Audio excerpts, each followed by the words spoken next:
witness of Tivat, my accuser and fated opponent. Yeah. As long as we can defeat Furina in court. Yeah, now we gotta use our brains. Oof.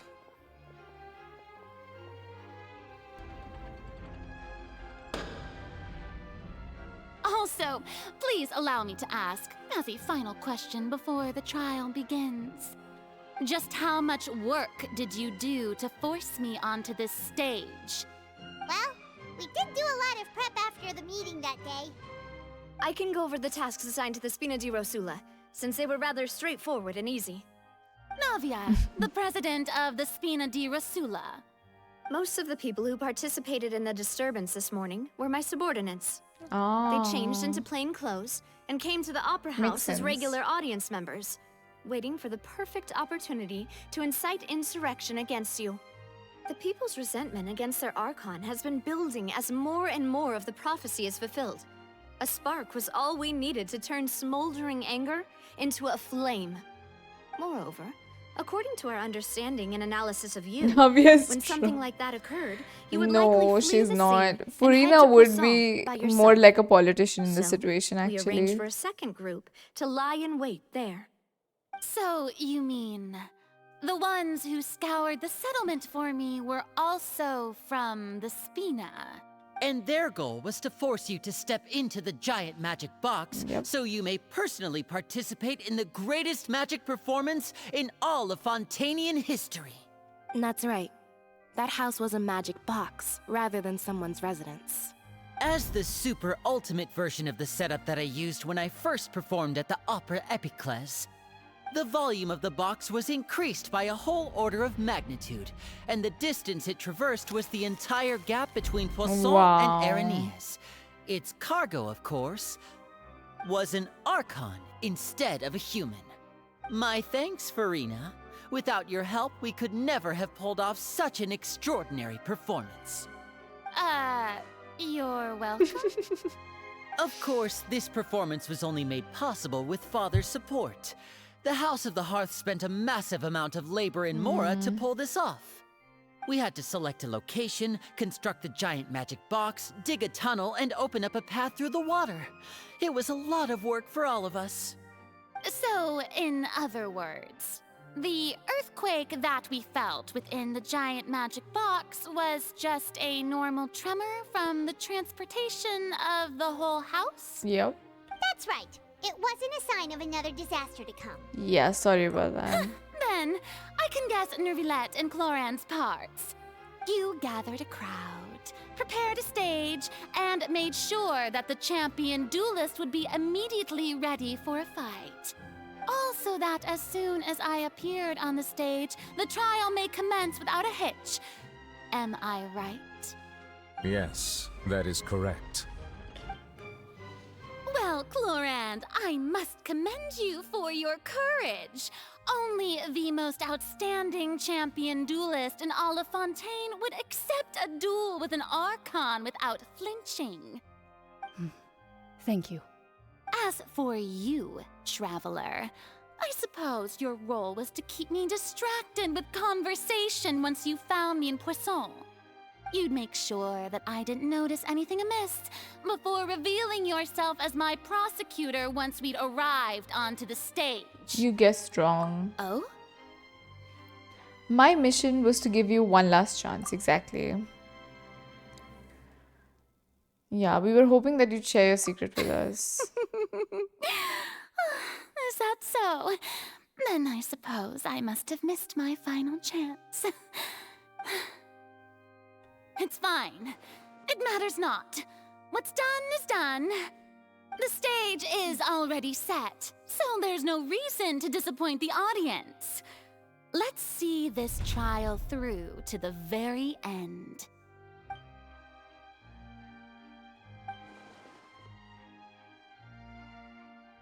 What did Furina want to say with me? Yeah. Madam Prosecutor, please allow me to pass this along. This is a document that Miss Charlotte applied for and received permission to share with you during the trial. According to her, it should speed up the proceedings. Huh? Charlotte wanted to give us something?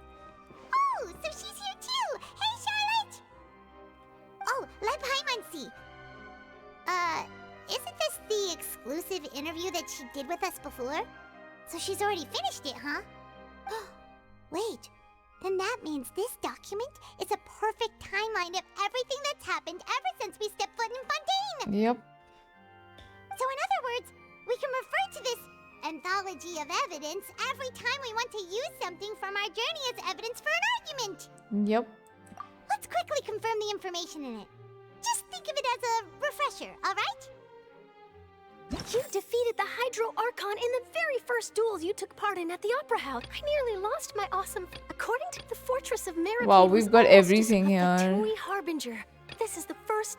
I didn't think that you'd wind up... The words of someone as extraordinary as a witch can probably only be truly understood when something surreal happens to you. Okay. The prosecution and the defense are both in position. The trial shall now begin. Oh, come on, Nervilette. There's no need to repeat all the unimportant legalese. Just fast forward to the part where the prosecution lays out my offenses. As the defendant and the lead actress of this performance, I still haven't even been informed of my supposed guilt in all of this. Of course, it is only natural for humans to struggle to understand the actions of a god. However, you will need more than that to convict me of a crime. That's true, but my charge here is unrelated to your conduct as an Archon. Traveler Instead, speaks. I would like to charge you as a fraud who's never been the Archon in the first place. Wait, what was that? Lady Furina's a fraud? What? Hey, I came here thinking that we were going to try the Hydro Archon for forsaking her duty, but did I hear that right? She's not our Archon at all? Charge accepted. Lady Furina, do you plead guilty to the charge? Lady Furina. I plead not guilty. How can I be guilty? There is no way that I, Focalors, otherwise known as Furina de Fontaine, a member of the Seven and the Regina of all waters, kindreds, peoples, and laws of Fontaine, could be anything other than your true Archon. Yeah, even though Lady Furina can be rather eccentric, isn't it going too far to doubt her very identity? Yeah, I've never questioned her identity either. Sure, Lady Furina can be super irresponsible, but what grounds does that prosecutor have to make such a huge claim?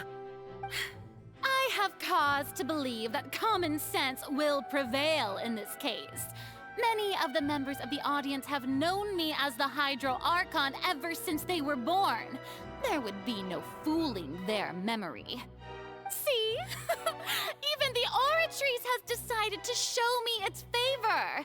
Are you sure you want to commit to a charge that will never be upheld? If you wish to drop the case, I can promise you as the god of justice that you will not have to face trial for making a false accusation. We will treat everything that's happened as a dramatic spectacle and move on with our lives. What do you say to that? Huh. An argument with near impossible odds, huh?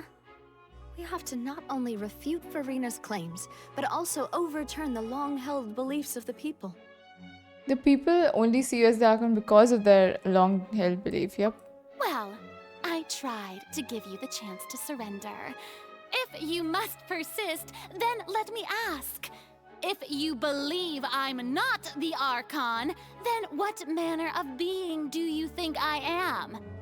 And if I was not the Archon, then how did I manage to live for over 500 years? I mean, even the Traveler's pretty old. Yeah, what do we know to be special about Furina exactly?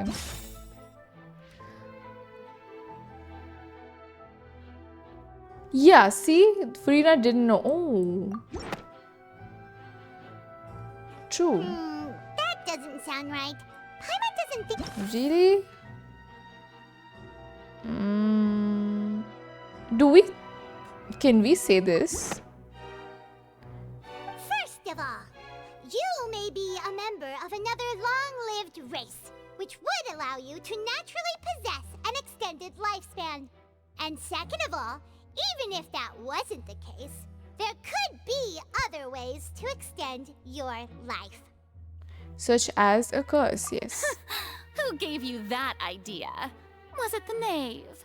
You'd sink so low as to use a harbinger's words against me. A curse? I once thought it possible that the aura of an Archon might naturally resemble a type of curse. But in light of this claim, perhaps what I sensed was not your divinity, but a curse after all. You sensed it too, huh, Neverlet? Instead of an Archon, could you just be a cursed human? Lady Furina is actually a human? Well, it is true that it's extremely difficult to tell humans and gods apart just by looking at them. It's not impossible.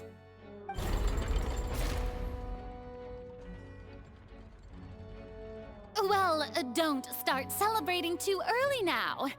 Even if I have been carrying a curse like you said, how does that prove that I am merely a human being? Besides, everyone knows that the main difference between a human and a god is the possession of authority. Gods can do what humans cannot. That's why they're worshipped as gods. For centuries, manifestations of my authority have served the nation of Fontaine. One need only to turn their eyes towards the Oratrice Mécanique d'Analyse Cardinal in this very opera house, or consider the indemnitium that is used in every aspect of life. Furina has, yeah, the one trial proved the opposite. Exactly. It is child's conviction, actually. You tried to reference the Oratrice, but weren't you as confused as all the rest of us when the Oratrice declared Child to be guilty without any proof? Otherwise, you should have come up with a good explanation for that by now. Didn't I make myself clear at the time? The decisions of the gods are naturally difficult for humans to comprehend. There is no need to provide an explanation. Lady Furina, I believe a reminder of your current circumstances is in order. While the court is in session, the principles of justice and the law must come before all else. While you are an Archon, you are also first and foremost the defendant in this trial. You will prove yourself unable to defend against the prosecution's charges if you continue to withhold vital information against the rules of the court. I never thought you'd use that kind of rhetoric against me. That was no trick of rhetoric, Lady Furina. I've merely reiterated the rules of the court. Rules that all should respect and follow. So, you neither knew why Child was declared guilty, nor did you understand the structure and operations of the Oratrice. Instead of having been created by you, the manifestations of authority you mentioned have been made by the real Hydro Archon, haven't they? The real Hydro Archon? Well, now you're really losing me. It is true that I did not know why the Oratrice gave out a guilty verdict that day. But the Oratrice handed out that verdict unilaterally, and it has been operating independently ever since it was first created. That's fair. You can't argue that just because a divine creation is flawed, that the god behind it must also be no god at all. She's still throwing out all kinds of excuses. Seems like she's confident that we won't be able to produce proof that she has no power over the Oratrice. Yeah, could you give us a demonstration of your power as an Archon? My power as an Archon? There are many ordinary citizens in the audience. How can I just carelessly demonstrate the formidable power of an Archon? If that poses a concern, I'm prepared to extend my protection to the audience. You don't need to go that far. Yeah, surely an Archon can at least match the capabilities of a human with a vision.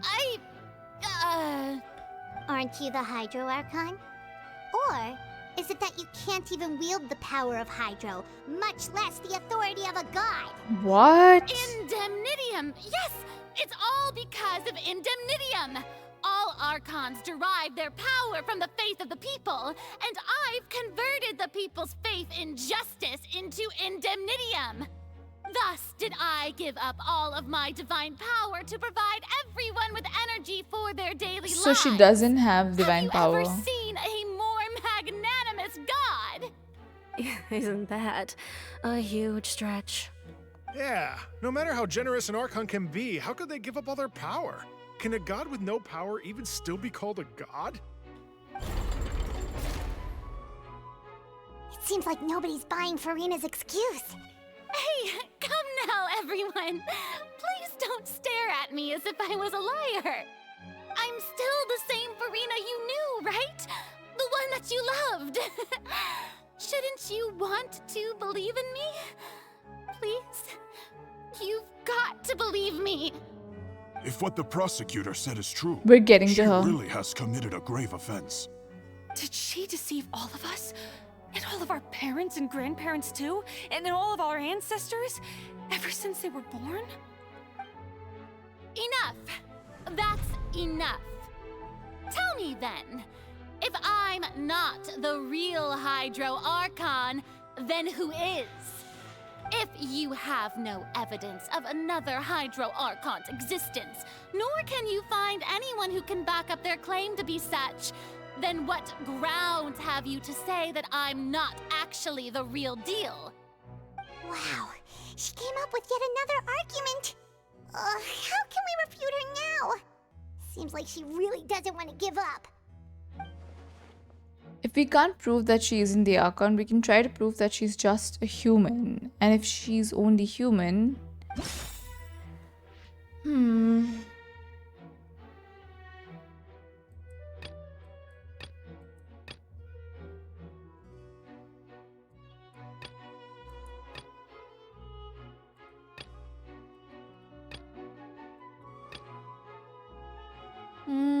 What could it be?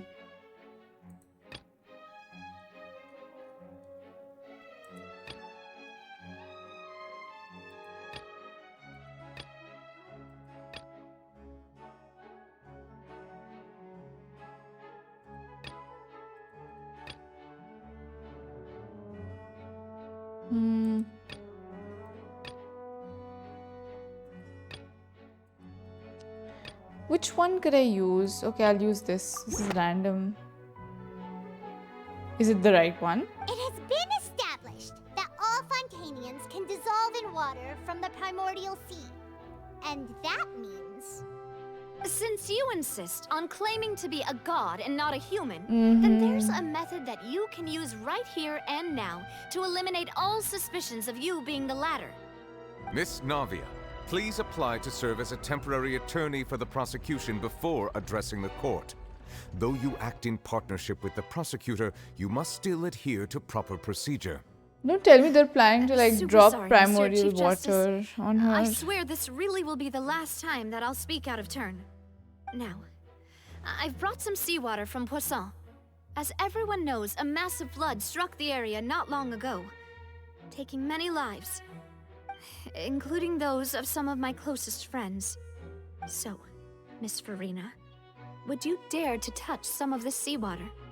If we are to believe that you are indeed the real Hydro Archon, touching this seawater would have no effect on you.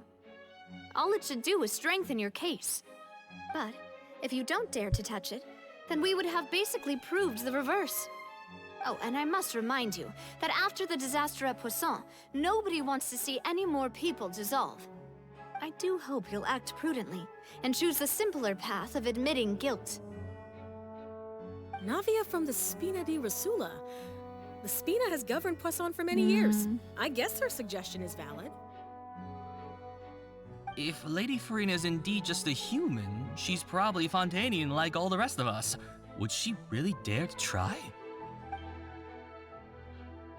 She will try. Wow.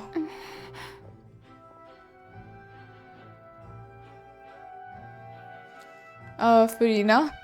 Lady Furina, this test has been unilaterally proposed by the prosecution. As it falls outside the realm of standard court proceedings, you possess the right to decline participation. Well, of course he had to tell her that. but refusing to participate is basically the same as a confession of guilt. She's just staring at the water without saying a single word. It really does seem like she's quite terrified of it. That could only mean... What's going on? Is she really planning to... that's not what we thought she would... Due to the inherent risk of the test, Lady Furina, you may... Hey! She actually did it, and nothing happened to her.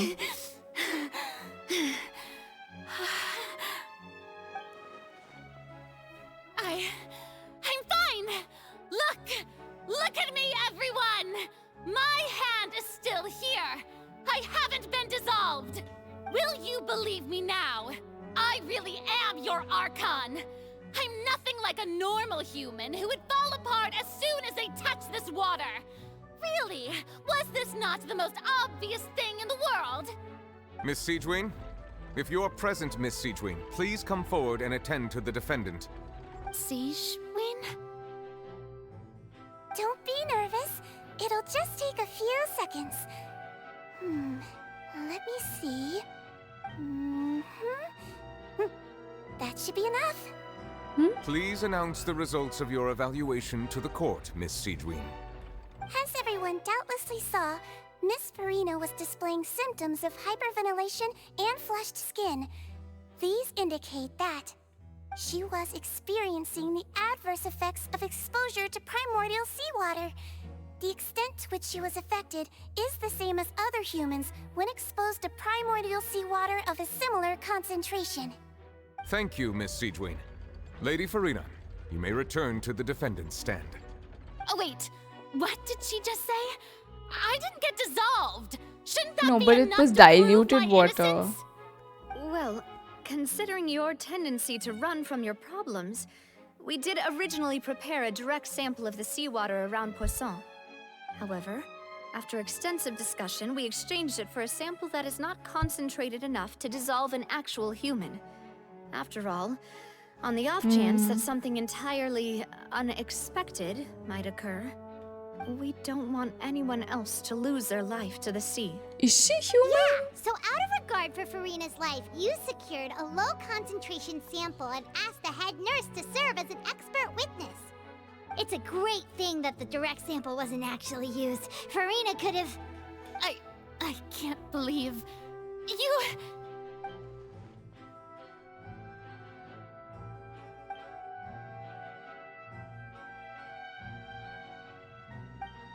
Has she given up on everything?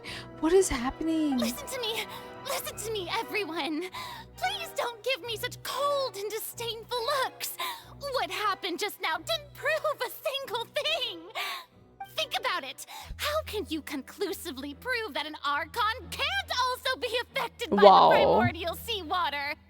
Also, if I was really just a human, why would I dare to just put my hand in that kind of water? It's hard to believe her now. Please, anyone, just listen to me. I swear, I really am your Archon.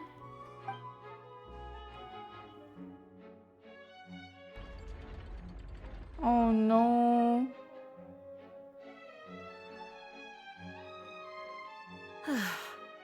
I don't think anything she says at this point will sway anyone. The odds are just too stacked against her now. With all the things that have been said, Paimon doesn't think there's any way left for Furina to win. I believe the time for arguments and presentation of evidence has come to an end. If there are no objections, we will move on to the final judgment. Oh my god.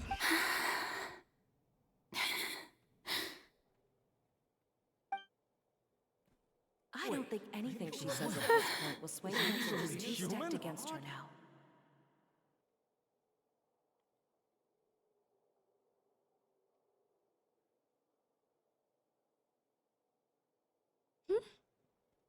What is this? In my capacity as Chief Justice, I shall now render judgment on Furina's misrepresentation of herself as the Archon of Fontaine. As a human who knowingly deceived her fellow citizens, Furina is... Guilty.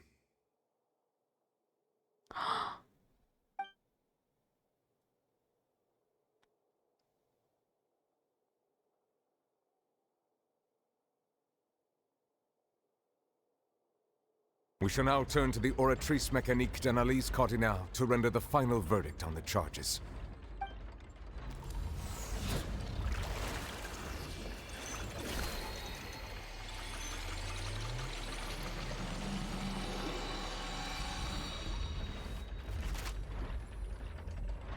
According to the judgment of the Oratrice Mécanique d'Analyse Cardinale, Furina is...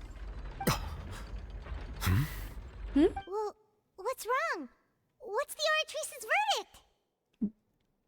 verdict? No, the Oratrice also displays a guilty verdict. Isn't that correct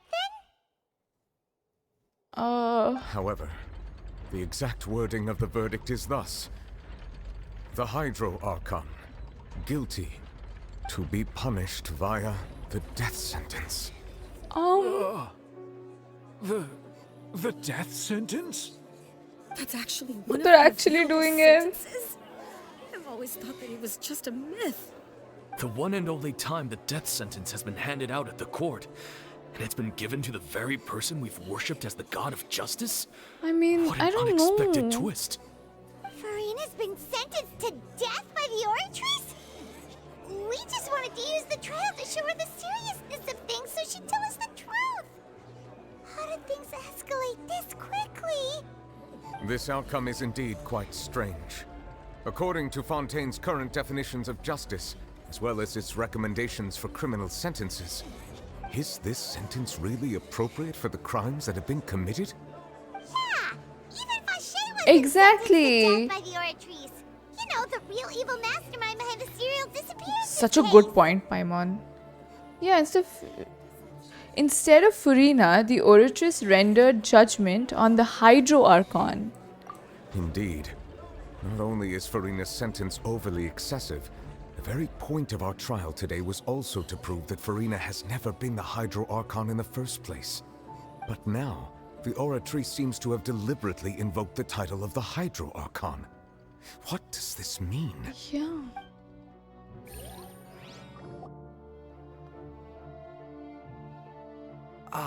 Excuse me, if I may interrupt. Wow, what does Fremine want to say?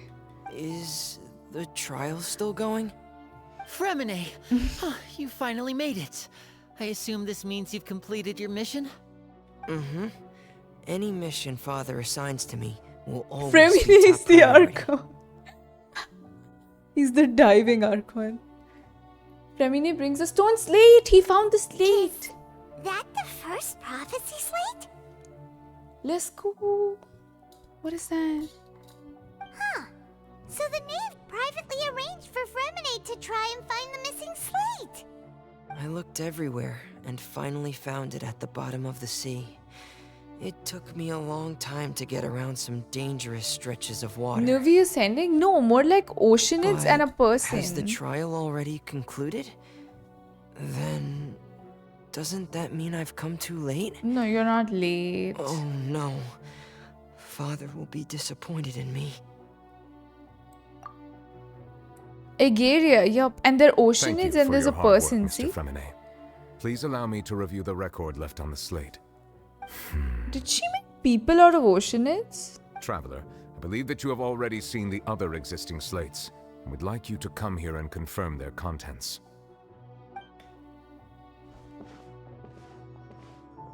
Huh? So what do you see? What is it? This looks like the previous Hydro Archon releasing, turning oceanids into human beings, yup. I believe I've now made sense of the Hydro Archon's crime. It has to do with Fontaine's lost history. Huh? Isn't the Hydro Archon just guilty of deceiving her people? Oh, wait, no, that's Furina, and we've already proven that she's not the Hydro Archon. So when you say Hydro Archon, do you mean the real Hydro Archon we've been kinda talking about? In truth, everything that you've encountered in Fontaine up until this point can be traced back to the contents of these stone slates. However, I'm uncertain as to how much sense they currently make to you. Okay, let's try to recall the contents of the other 3 stone slates. Paimon will do her best to help you remember.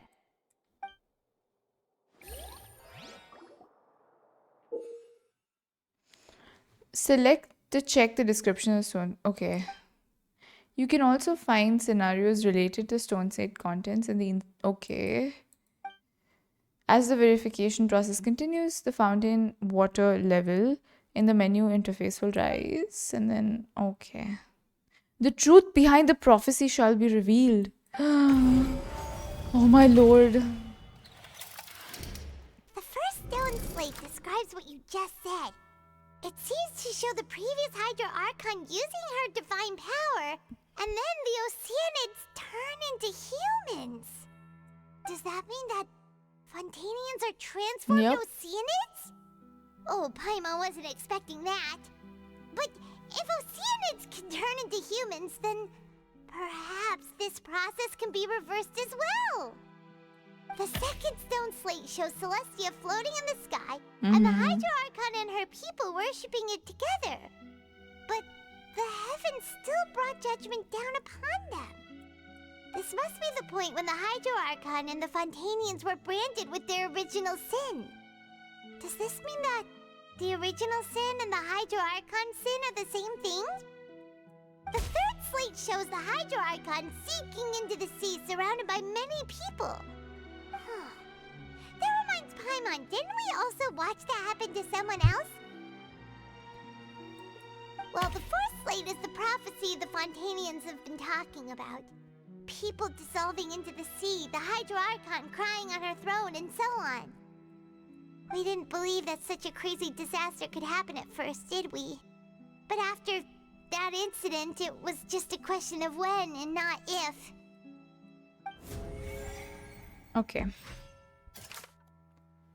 The stone slate in the ruins show the prophecy describe history of the future. The first piece... Okay, it seems to show the previous Hydro Archon using divine power to turn Oceanids into people. Okay, verify. Yeah, and they... When we... Yep. We know from the case of the serial disappearances of young women that Fontainians can be dissolved in primordial seawater. And the first stone slate tells us that long ago, the Hydro Archon used her power to turn Oceanids into humans. This might be the reason that Fontainians can dissolve. Yep. That's what we saw. True.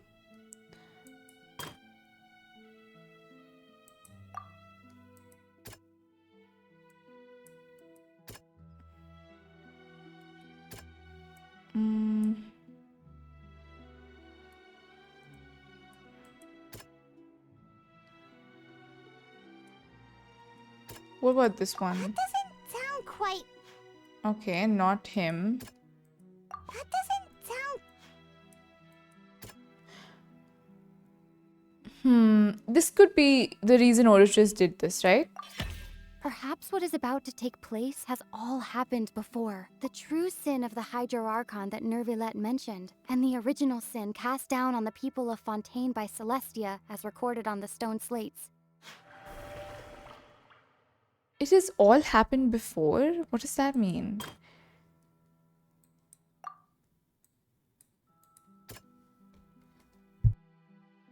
Yeah, this is similar to when Navia fell in.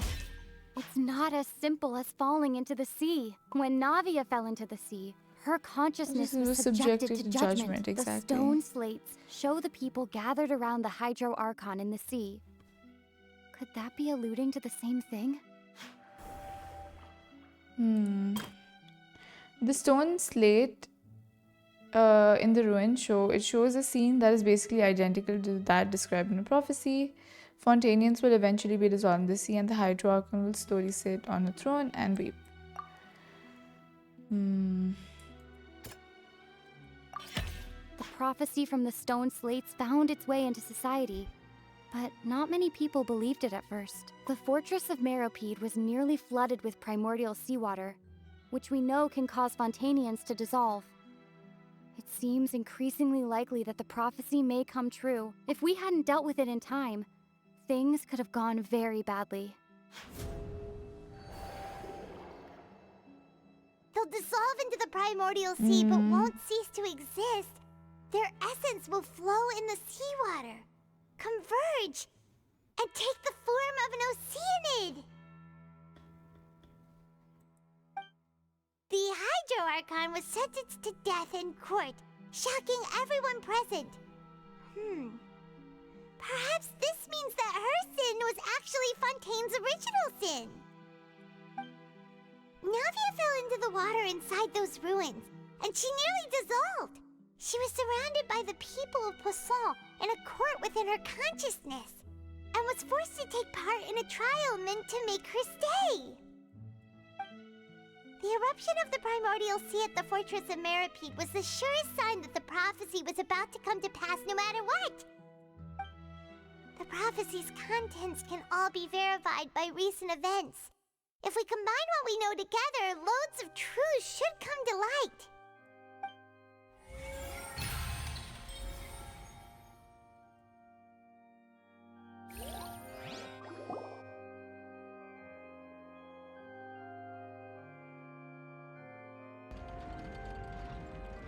Huh? Oh, Paimon gets it now! So that's how you can make sense of it. But then it feels like we're going to have to share some truly Thank you for the hydrate tea. Let's hear them.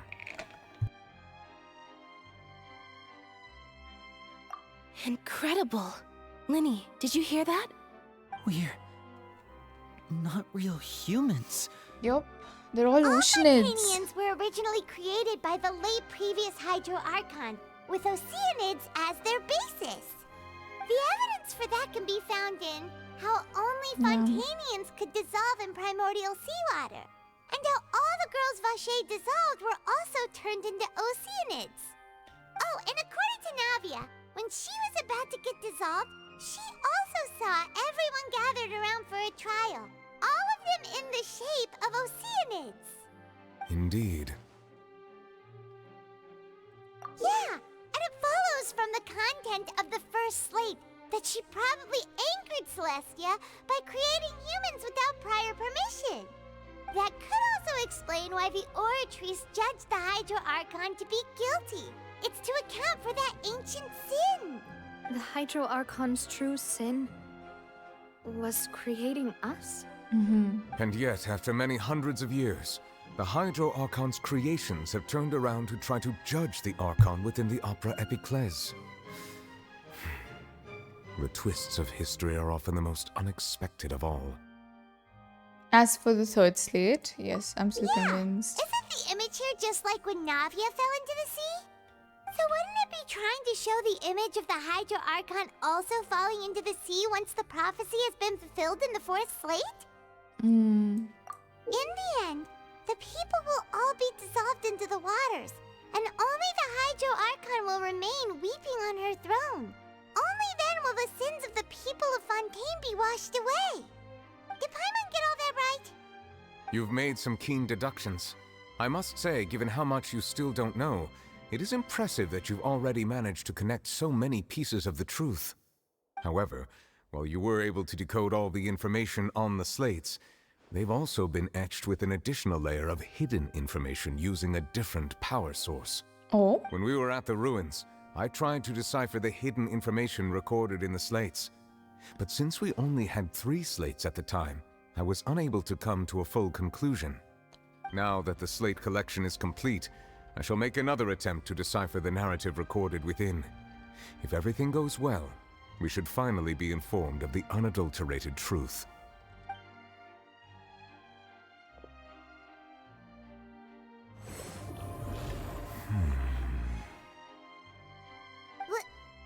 Well? Did you get it? I believe I should share this truth not only with you, but with all the people of Fontaine as well. I will try to briefly summarize it for you. Your hypotheses regarding the origin of Fontanians and the sin of the Hydro Archon were both correct. In the Fontaine of old, the previous Hydro Archon sensed the yearning of her Oceanid familiars for life on land. Okay. The Oceanids were enamored with the beauty and romanticism of human beings, and wishing to have those experiences for themselves, expressed to the Hydro Archon their desire to become of a similar kind.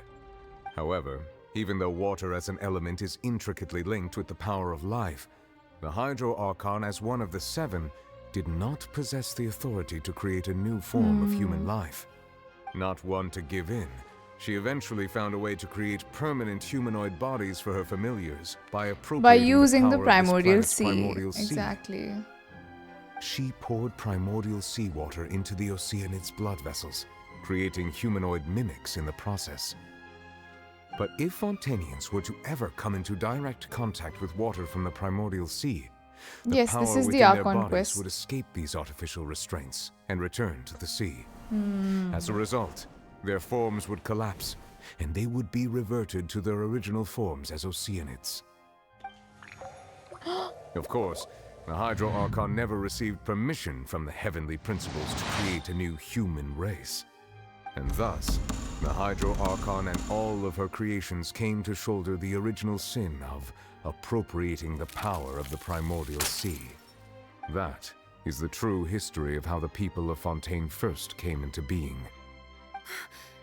So we were all Oceanids before we turned into human beings?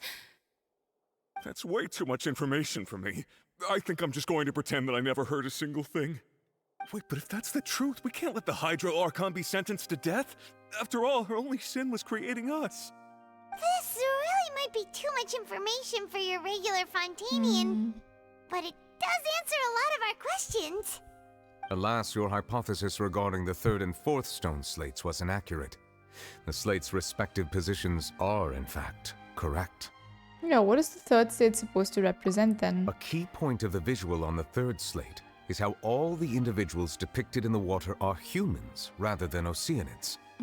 They have not been dissolved, which implies that the water depicted in this slate is not water from the primordial sea. The nation of Fontaine is the nation of Hydro, as well as the nation of trials and justice.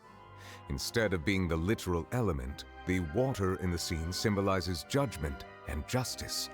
You may also recall Navia's experience. When she fell into the sea, her consciousness was surrounded by that of many others who intended to hold a trial to determine her fate. Therefore, the meaning of the third slate is that the people of Fontaine shall try the Hydro Archon, Which is happening at the right court now. of justice. Oh, they unintentionally fulfilled the prophecy, right? Then? Yes, it Oh my refers to our lord. present situation. So the next thing is Fontaine I'm drowning. following now. So, what you're saying is, Oh even my- though we decided to put on this trial Mission to avoid failed fulfilling the prophecy, successfully. in truth, everything we've done has happened exactly as the prophecy foretold. So now, it seems, we're the ones making sure it comes true. What should we do? Which somehow we ended up here. Huh. No matter what, the prophecy will be fulfilled. Is this what it feels like to be a prisoner of fate? If that's the case, does that mean the scene in the fourth slate will also be fulfilled soon? Traveler, I would like to point out another small fallacy in your deductions. About the fourth slate, you probably thought that the eruption of primordial seawater beneath the fortress of Masquerade served as the surest sign that the prophecy was about to come to pass, yes? Yep. However, I believe that rather than being a sure sign, that eruption could in fact only be a small warning of something far worse to come. As for the root cause of the catastrophe, I believe you've already encountered it once before. I have? Is he talking about child?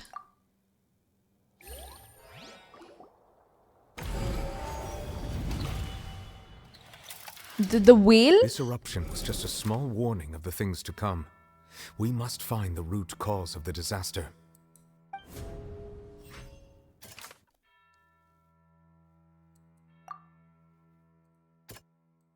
That doesn't sound quite... Okay, what is this? Yes, this whale.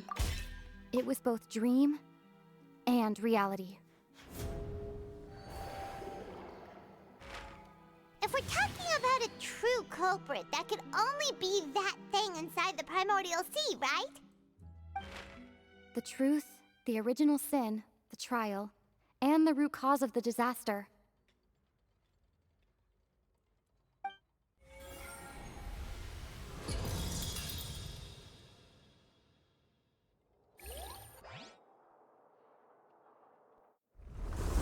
Oh no.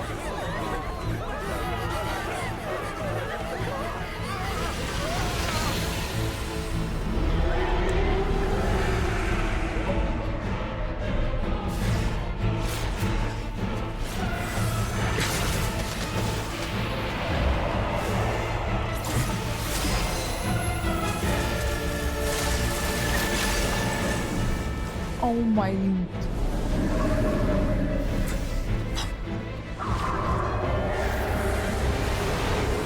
Oh no! Whoa, what? Child was inside the whale? Oh, also, this is so cool, by the way.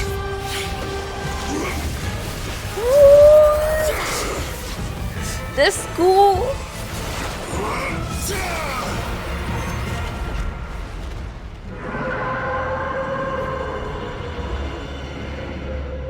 Oh, it just went in where it came from. Wow.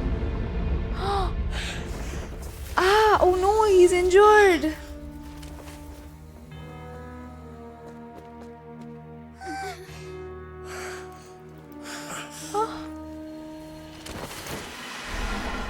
Don't go back in.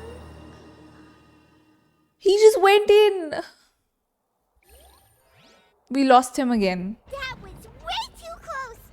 How did that thing just burst into the Opera House? Wait, was that the huge whale you saw in your dream? Yeah, it's the same one Child saw when he was young. So we've met it at last.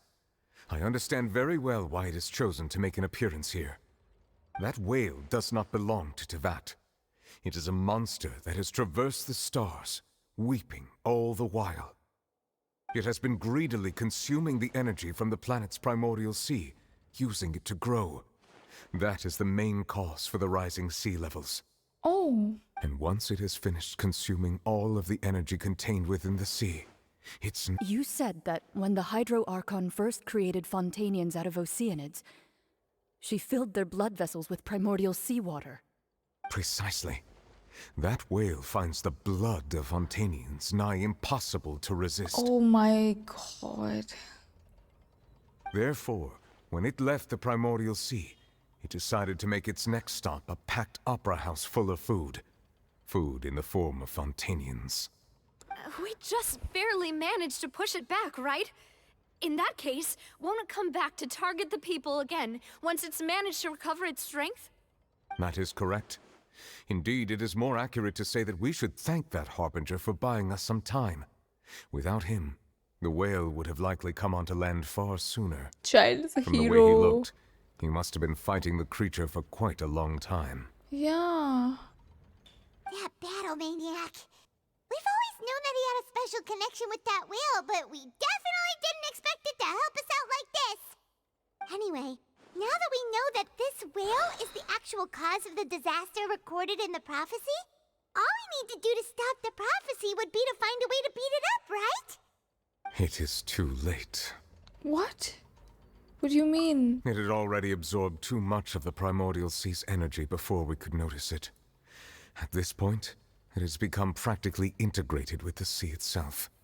Even if the entirety of Teyvat were to be destroyed, it could still survive and swim off towards some other world. That's not something I will accept. We've already done everything we can, and we even found the true culprit. We've come so far. You can't just tell me that the last hurdle is some impossible foe. That's just not fair. Indeed, that's not how a grand performance should end. I'll fight it to the end, no matter what. Oh my lord. So the prophecy will be fulfilled no matter what, huh?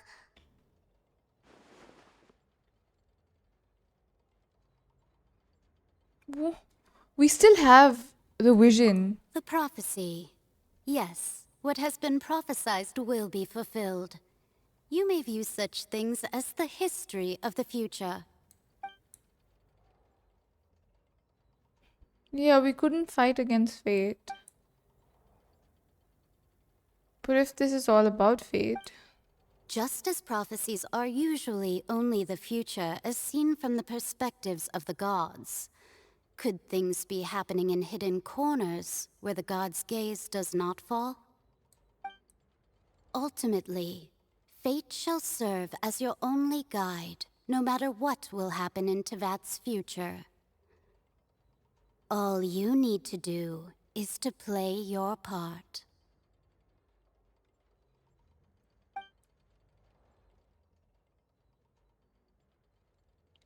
Even if the prophecy will be fulfilled, there's still a way to save everyone. But for the prophecy to be fulfilled, everyone needs to drown, right?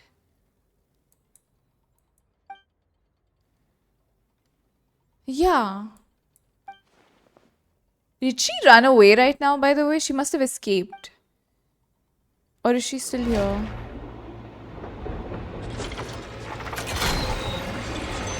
Huh? What's happening with the oratories? I believe it is preparing to carry out the death sentence. Ma'am! Furina! Why is she just gonna accept it that way? Move! No, I still need answers.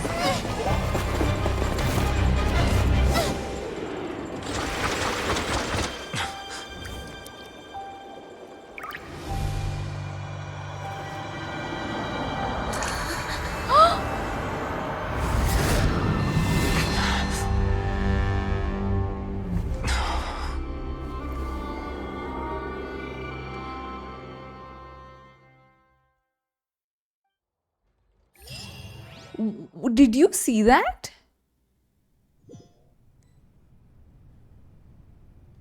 What? Who was that?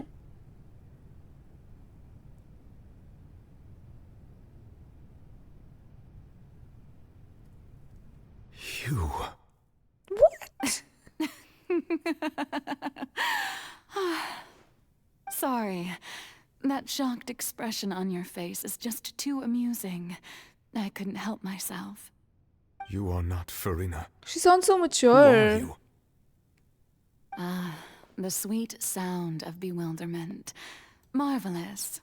A sure sign that my attempt to deceive everyone was a resounding success. But to answer your question, I Also, am wow. Focalors. Why didn't we get this You know, outfit? The god. Focalors. Why did you deceive us? Oh, that wasn't my goal, of course. Goodness, no. But I had to fool everyone else too, if I was to stand any chance of deceiving the heavenly principles. Oh. Deceiving the heavenly principles. It's all because of that pernicious prophecy. Dreadful, wasn't it? Everyone doomed to dissolve. Fontaine condemned to be flooded. One was not amused. In fact, one was positively bemused when that problem was thrust upon me by my dearest predecessor. That's the former Hydro Archon Egeria for the uninitiated. It hardly gets more disastrous than a preordained national catastrophe, now does it? She knew full well that the prophecy would surely come to pass. And as one of the seven, she also knew full well that one defies the heavenly principles at one's peril. So yes, as you have no doubt surmised, it was a rather impossible situation that I found myself in. I spent a terribly long time mulling it over, alone on the ocean floor.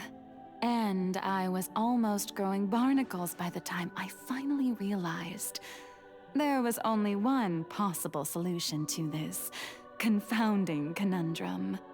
I had to outwit the heavenly principles, allow the prophecy to be fulfilled, ostensibly at least, while saving everyone at the same time. How? I'm a genius, I know. I can only assume that's why Egeria chose me as her successor. Although, looking back now, it was hardly the inheritance one dreams of. Between the task of saving the nation, the quotidian duties of the Hydro Archon, and not to mention the original sin of creating a new race of humans, I dare say she left me quite a colossal mess to clean up.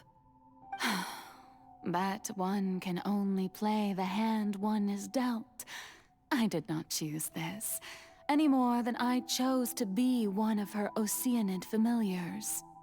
So you were also once one of the Oceanids, transformed into a human by Egeria's hand. Yes, I was. I always dreamed of becoming human. And I still do, even now. In my eyes, to be human is to be part of the greatest opera ever known. After becoming a god, I separated my divinity from my body and spirit, leaving behind only a self that was as naive and bewildered as my past self on her first day as a human being. The me you see before you now is that divinity. And the human counterpart I left behind, I named makes Furina. sense. She could feel joy, sorrow, and everything in between. She could be as vain and conceited, or as meek and vulnerable as she wished. Her strengths were of a kind only a human could possess, as were her shortcomings. But in my eyes, Furina's humanity was what made her perfect. She was perfectly human in every way. The person I always wanted to be. Anyway, so then I cursed her. What? All part of the plan, of course. The plan to deceive the heavenly principles. Then I cursed her. Do you still remember the final scene of the prophecy? The Hydra Archon alone, weeping on her throne.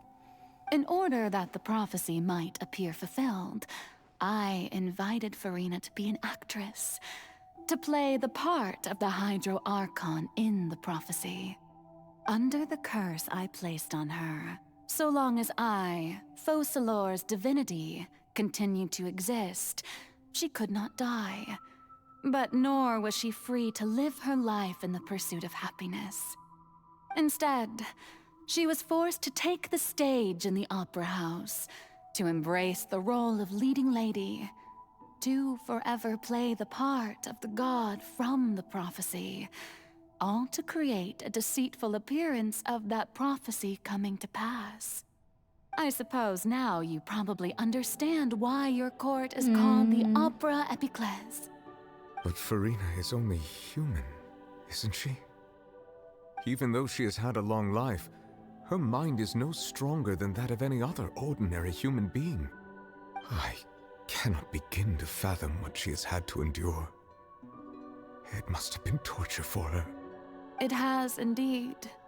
And although she is, in a sense, me in human form, I most definitely owe her an apology for it. It's been 500 years, and all along, she's been playing her part in the most unimaginably long, unbearably lonely, and agonizingly painful opera of all time.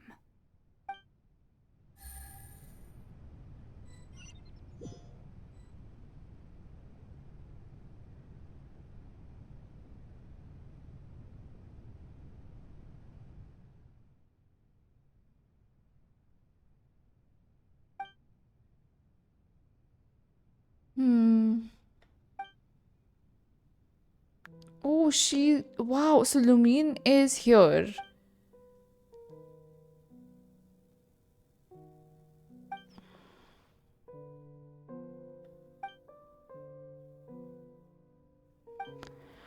Okay. I guess we get to know some more stuff. Take it easy.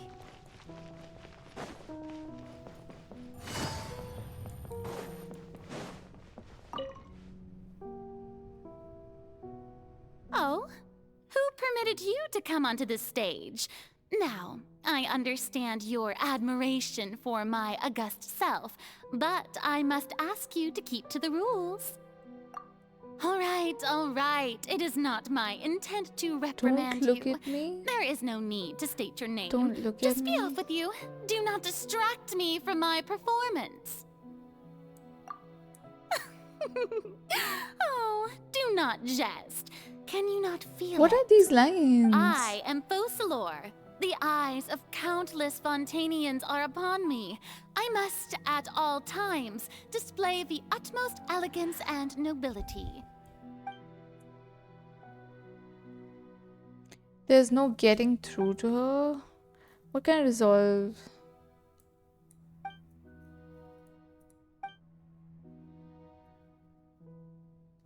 What way could we find? Oh, we have to turn off the lights. Oh. Dear audience, the Oh my- performance is experiencing a technical difficulty, but worry not. The guards shall resolve it soon enough. What? Everybody stand back. Game's up. From silver. The fuse is lit.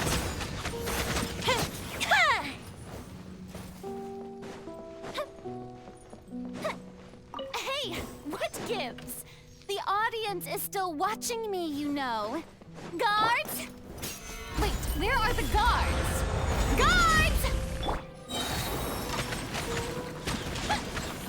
The music is very nice. Busted. I'm going in! Go with the ship too!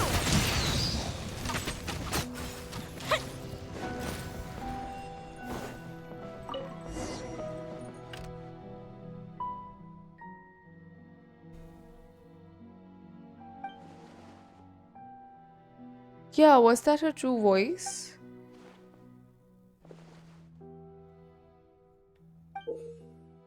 Mm.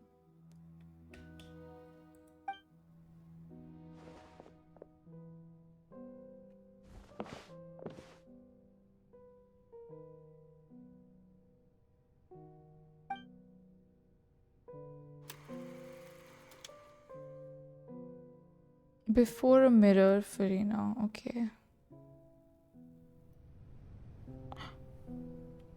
Oh my god. We are Furina, but with short hair. Can we go there? No, we can't. Okay. We can't dash or jump. We can only walk.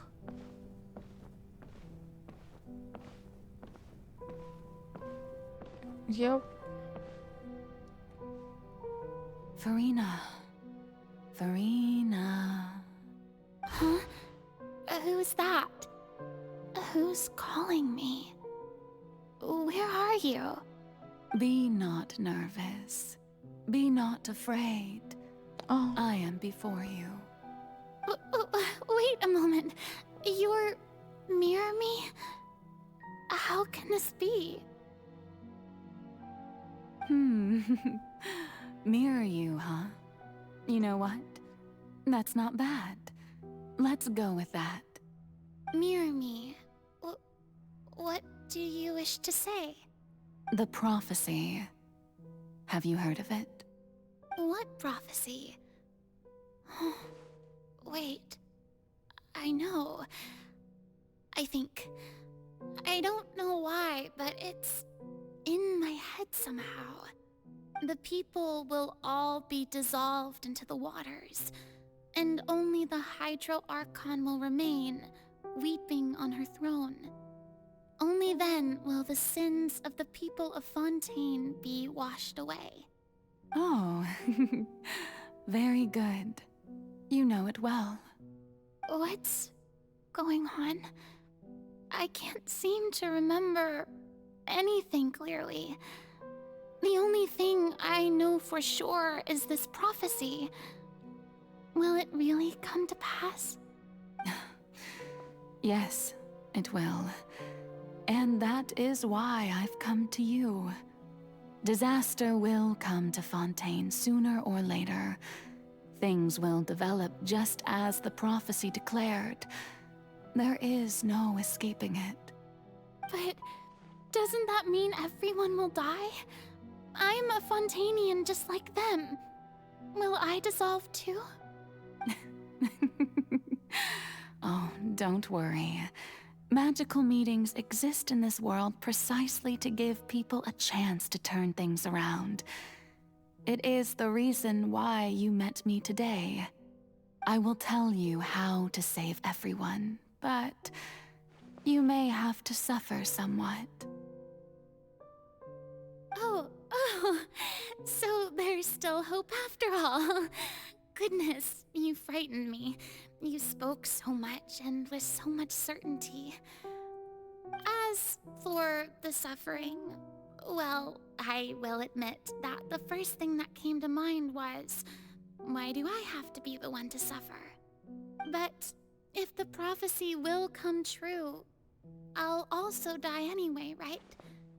So if I've already met you as my magical meeting in this world, if there were scales, with all the people of Fontaine on one side and my pain on the other, is it not obvious where the scales should tilt? You truly are the perfect human, my ideal. I suppose this would also be the justice that belongs to you. Huh? Don't worry, it's nothing. Listen well. Fontaine has just lost its Hydro Archon. I need you to play a role, that of the new Archon. Play as a god? That's right. You must begin a never-ending masquerade. You must never let anyone suspect your identity. That's so much pressure. If you can keep it up, then I shall have my way of defying this prophecy. But should your identity be revealed, then all hope will be lost. But how will I do this? A human assuming the role of a god without being exposed. Don't worry. What you must do is That's not why to she was turn avoiding yourself it. into a real god. You simply need to play the role of a god as humans imagine them to be. Being a human yourself, I'm sure you already know what such an entity would be like. Remember, your true challenge will not be pursuing divinity, but contending against humanity. I'm still not sure I understand, but I'll try. I'll try to do this. So, how long am I going to have to play this role? To accomplish this mission, you will have to stay on the stage for many, many years. You will endure and not grow old until your task ends. But I promise you, all will eventually end in a magnificent and dramatic trial, and everyone will be saved. A trial, huh? How exciting. I'll be looking forward to it.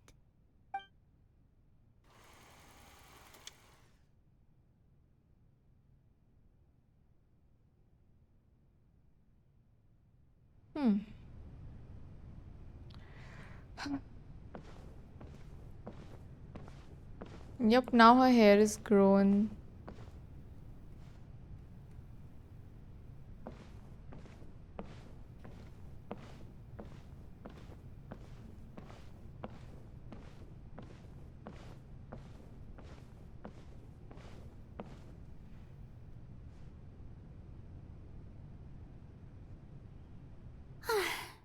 The Maison Cardinalise has announced my accession, but this is my first time facing the people.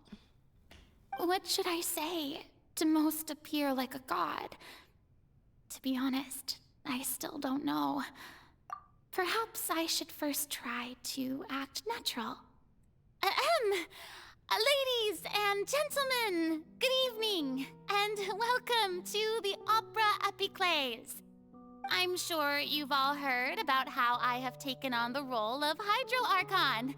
Indeed, I am Furina de Fontaine, your new Archon. In truth, I know little about becoming a nation's new god, but it will be my honor to guide you all. As the god Focalors, the god of justice, I shall do all within my power to lead you into an age of fairness and justice. Once again, thank you all for coming. If you should have any questions or suggestions, please send them to the Maison Cardinalise. The future of Fontaine will require us to work together, after all. This should do it. I thought I might stammer, but thankfully, I was able to convey my thoughts just fine. Okay, and next. That's the new Hydro Archon. Is this some kind of joke by the Maison? I would have thought that a being that surpasses humanity would be a bit more assertive. Hey, did you hear that? She even told us to send her suggestions there at the end. Shouldn't gods be all-powerful? She's being so modest. What's the difference between her and an ordinary person, then? If you ask me, perhaps the succession didn't actually happen. She might just be a Maison back puppet. Wait, what's going on? Why is everyone suspecting me of being a fake? Oh, this is bad. If I get exposed here, there'll be no saving the people from the prophecy. Right. Mirmi said that I just need to play the role of a god as humans imagine them to be. Calm down, Furina. Think. What do the people want? How would they imagine a god to speak and act? Assertive, with a strong sense of presence. One who can dispel all doubt. That is the character I'm fated to play.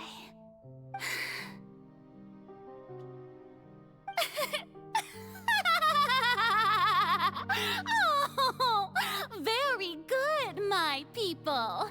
Only ones such as you are deserving of my rule. Now, I was wondering if some weak puppet were to one day come onto the stage and claim ownership of this opera house, would the children of Fontaine follow them? Well, it seems that you would all see right through them. Having passed my test, you are qualified to witness wondrous trials. I mean, that was the strategy, alongside my right? august self here in this opera house. You may consider my previous act a door gift of sorts. I thought it was a debut that suited the atmosphere. Now then, let us be reintroduced. Ah, so that was just a performance. How could I have forgotten that we were inside an opera house? Personality. It's quite shocking, to be honest, but I suppose it's a better look than before. Such a fascinating and bold deity. How wonderful! Our future may yet be bright after all. It seems I've turned them around. Best follow this flow and restart my accession speech. My dear people, whether you acknowledge me or not, whether you trust me or nay, I say to you, keep faith in your ardor for justice. We have heard it said that this nation's sins can no longer be washed away. Well, I say that justice is most fragrant when it blooms amid sin. The scales of justice should not weigh heavy in the hands of its God. On one side, it must carry fairness and justice. And on the other, praise and applause. May law be the prayer on our lips. May judgment be our worship. Let us light the fires and drink to the future of Fontaine. There is no trouble in this world Just that to keep justice my cannot video. solve. All that is needed is for you, my people, to believe in it. They've heart explained and it soul. properly, though. I'm happy So about long that. as I, the Archon Focalors, stand within the Opera Epiclese, so long as I stand before the Oratrice, I shall even judge the gods of this world!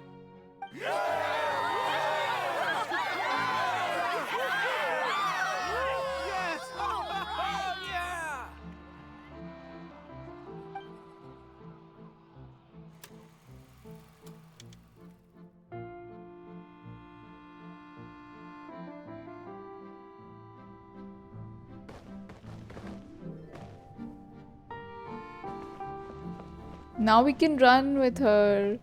Oh, is this her room?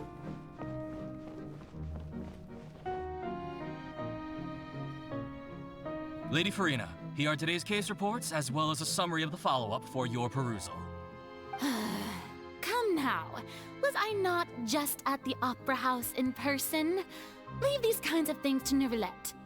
Besides, none of these trials were the one that I'm looking forward to the most. If I may be so impertinent, what kind of trial are you truly looking forward to? A magnificent, dramatic, and wondrous trial. A trial to end all things. How could you hope to understand? That's true. I fear I lack the ability to grasp your divine thought, Lady Archon. No need for fright, and do not take what I said before too seriously. Go now, do your duties. The trial I await. It will come one day.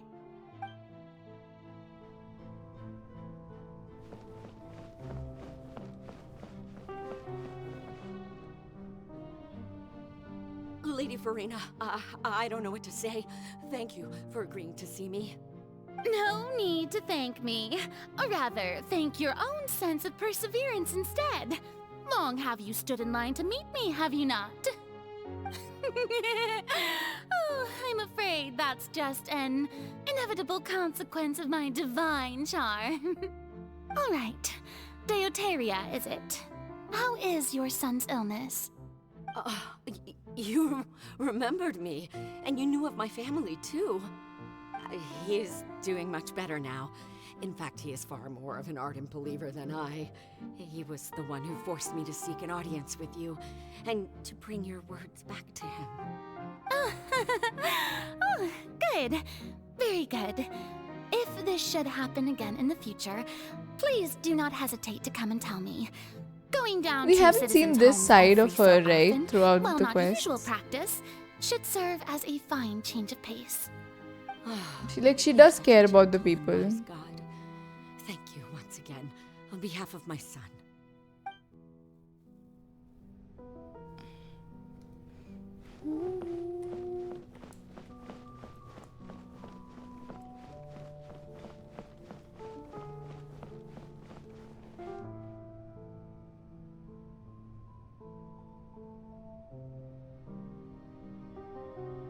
Lady Furina, here are the latest hydrological reports.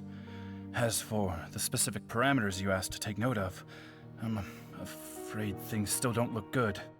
I see. It's as I thought then.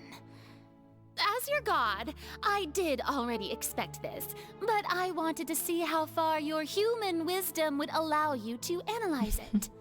All manner of signs indicate that the prophecy will still come to pass.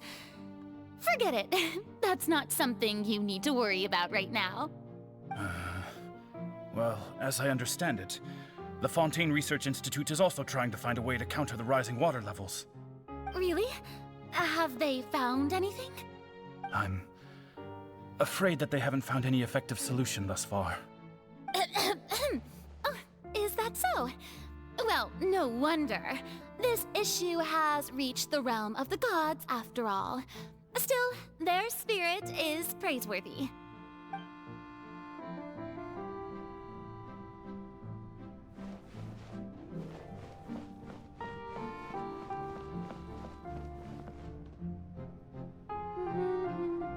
The day is finally over. I haven't had a moment to breathe this whole time. But it's good to see that everything's getting on track. There are no longer any voices of suspicion. Maybe this is fine. I just need to keep going, and everyone will be saved. All right, Furina, don't think too hard about this. You need rest. Tomorrow's a new day.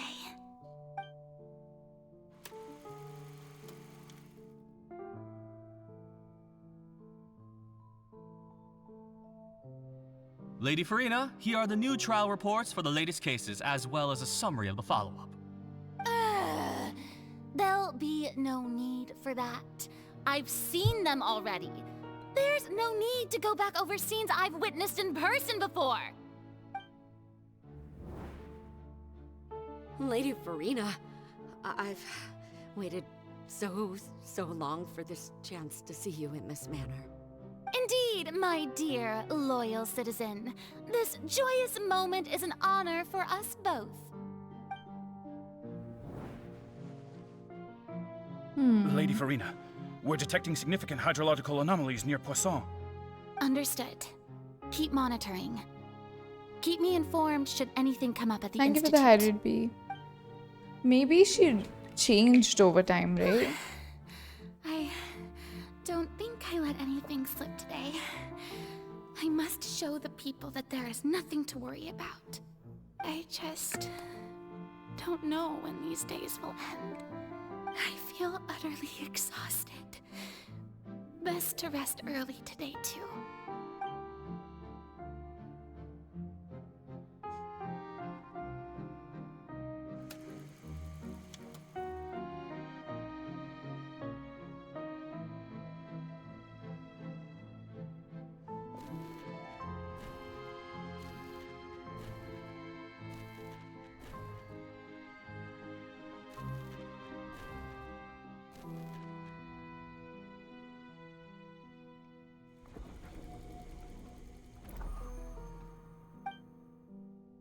Oh my god, look at the number of scenes. Lady Furina, it's like a dream being able to speak with you up close like this.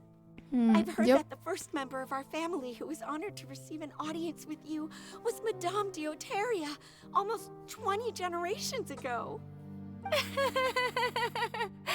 And what a fine family yours is indeed. Yep, she's been pretending for so long. Great joy to meet such a faithful believer, a descendant of a line most ardent.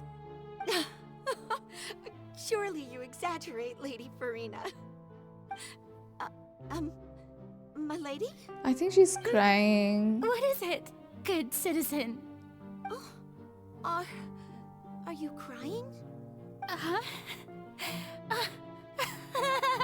Oh, really now? I didn't even notice. This is so sad. This must be the overflow of hydro from my person. Well, can't quite help being the god whose dominion is the waters, can I? No wonder. No wonder. A manifestation of your power, then. Oh, Archon, I am honored to have witnessed it. Honored indeed.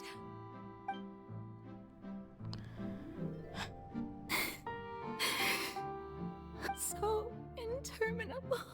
That's why she's crying at the fountain. That makes so much sense. So lonely. Just how much longer? Hundreds of years must have passed by now.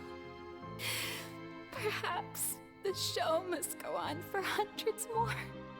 I never imagined that it would hurt so much. Have I reached my limit? No. Perhaps I reached it long ago. Today I didn't even notice my own tears. I want to tell someone, anyone, about this. But would that not destroy all I've done so far? I've conducted so many investigations across the centuries, but there's not even a sliver of hope that we might break the prophecy. All I can do is keep heart. I must maintain this act. It is the only way to save Fontaine. Please, mirror me. You have to succeed.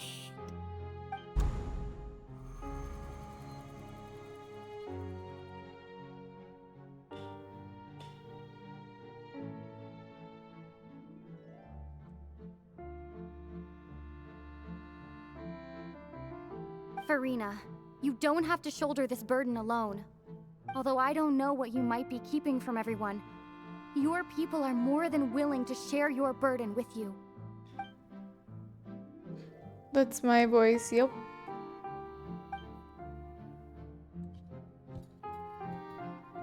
Share my burden. That's impossible.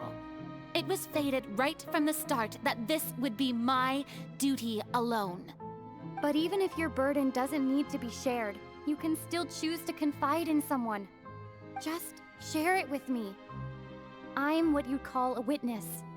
A witness? Yes. I've heard that you came to Tevat from beyond the stars, yes. In other words, you never belonged here. And if Tevat is, in its entirety, a show on a stage, then you're just a spectator, aren't you? If that's the case... She's right. I could confide in her, couldn't I? But if things don't play out as expected, the people of Fontaine will be the ones to pay the price. No, Furina. You shouldn't be selfish. But what if it's really alright? Furina, you've worked so hard for so long. Surely it would be okay to put yourself first for one. Is it such an outrageous thing to do anyway? To find someone in whom you can confide your frustrations and sorrows? Surely it could not hurt. If you let this opportunity slip through your fingers, it might think about it long and hard.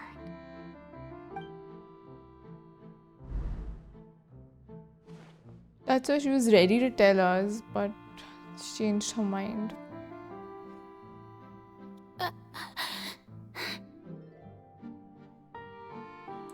No, I have nothing to say. I am Furina, the Archon of Fontaine. Everything will surely get better. All you need to do, dear spectator, is to witness my performance until the curtains fall.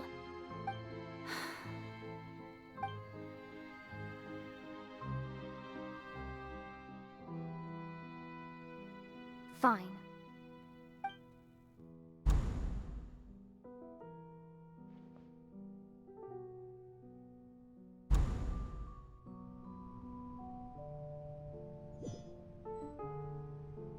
So even Furina doesn't know the truth? You've never once let her in on the full plan? Yes, it had to be done. To deceive the heavenly principles, you must first deceive yourself. She did very well.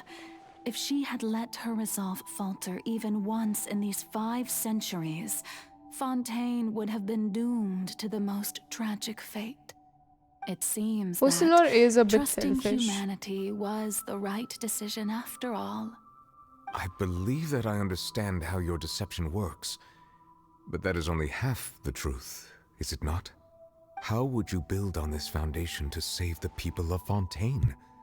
That is the most important thing. Ah, good. Of course, the Iudex of Fontaine has pinpointed the crux of the issue. I'm sure you've long sensed that the Oratrice is no simple machine, yes? I've always suspected that it had its own consciousness. And Lenny did mention that he heard a human voice within the core chamber. It now seems that that person was you, hidden within the machine all along. Am I right? And then I became one with the Oratrice, taking Fontaine's gnosis with me. Yes, it would seem so, wouldn't it? Alas, your understanding of this device still lacks sufficient depth. In truth, it is no enactor of justice. It is, in fact, a device created to kill the god of justice. I beg your pardon? Oh, you have it. And to be more precise, not only will the Oratrice take down the god of justice, it will also take down the divine throne upon which she has been placed. I mean, Did you think I would be the sort to enjoy peaceful repose while Furina suffered? My work over these last 500 years has been to constantly accumulate indemnitium within the Oratrice. But really, some have already discovered that only a small fraction of the energy generated by the device was ever used to provide power to Fontaine. The vast majority had to be, accumulated to enact this death sentence. It was all a part of your plan then? Both the trial and the sentence? Indeed. This power, accrued over 5 centuries, could have sustained Fontainians for millennia had it only been used for that purpose. Almost all of it has now been stored within the Oratrice. But only power of this magnitude could hope to destroy the Hydro Archon's divine throne, shaking the rules established by Celestia and breaking through the institution that is the Seven. So the Oratrice's call for death was for neither Furina nor Focalors, but for the Hydro Archon. The destruction of that divine throne. If I do not misunderstand your intent, you must be... Returning what's rightfully yours to you, of course.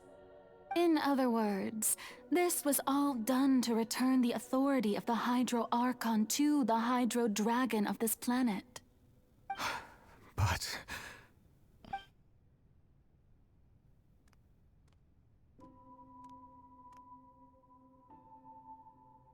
Oh, what?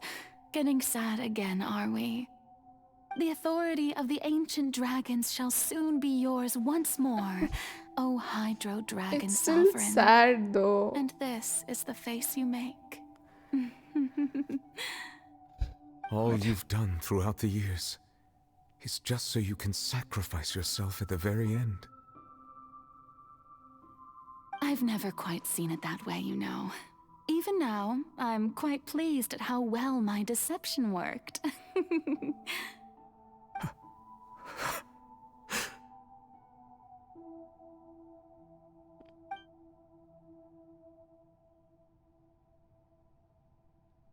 Hydro Dragon, don't cry. I must say, had it been within my rights, I would have loved to judge the heavenly principles themselves. Were they not guilty of essentially the same crime? Egeria stole the power of the primordial sea, and the heavenly principles stole the power you ancient dragons possessed. Exactly. I, for my part, am the god of justice. And is it not just that your original powers should be returned to you? Speaking of justice, I have always believed that justice lies in the process of pursuing human existence itself. So, if the theft of the primordial sea's might was Fontaine's original sin, then, leaving matters of procedural right and wrong aside, the descent of the Fontainians as humans and their right to exist in this world would be Fontaine's original justice. In other words, existence was Egeria's justice, and to me, justice is the continuation of that existence. Defying the prophecy and ensuring that Fontaine's people shall live on, that should be the justice enthroned over all others. If she gives Neuvillette back the Gnosis, right, he will be complete and he might actually be able to stop the prophecy because he will be at his utmost power, right? He'll have the proper powers of the Hydro Dragon. That makes so... This is so five-head. Wow, she's extremely smart. We, whether it be myself or all other Fontainians, have shouldered the burden of this sin for far too long. Iudex Neuvillette, the highest judge in our land. When you regain your full power as an elemental sovereign, what verdict shall you pass upon us? Actually, best Archon in the sense of like she cares about her people and she actually is doing the right thing, I would say, even at the cost of herself. So this is, in that regard, probably the best. I wouldn't compare. I would say Nahida is actually pretty close because she also does everything for her people. Yeah, and she found a way. Yep. Nahida and her, I would still place at the same level. Every other Archon, I don't know. I don't know what their story is either. I feel like Focalors' life and journey is very different, right? So we don't know why she turned out this way. But at least for Nahida and her, both of them were given like the responsibility of their previous Archons, and they made sure to find a way to do the best way. Yep. Nahida did too. She saved Sumeru as well from all of the sages. I don't think I can say in any way that Focalor is better than Nahida because both of them saved their people at the end. So when I was invited to the court of Fontaine to serve as Eudex, I see now that that was your idea too. At last, I now understand the true purpose behind this position. In the beginning, I was uninterested in human existence. But these 5 centuries of living alongside them have gradually brought about mutual understanding between us. And I have even attempted to feel as they feel. You are a devious one, Focalor. Things being as they are, surely you know that I could never declare them to be guilty.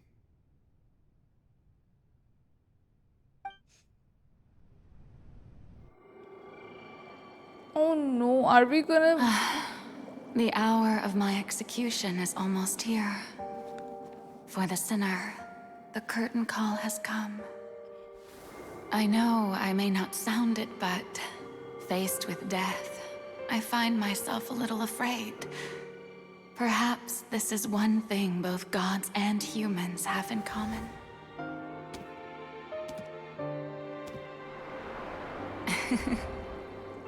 Farewell, Nervalette. I hope you've enjoyed the part you played these 500 years.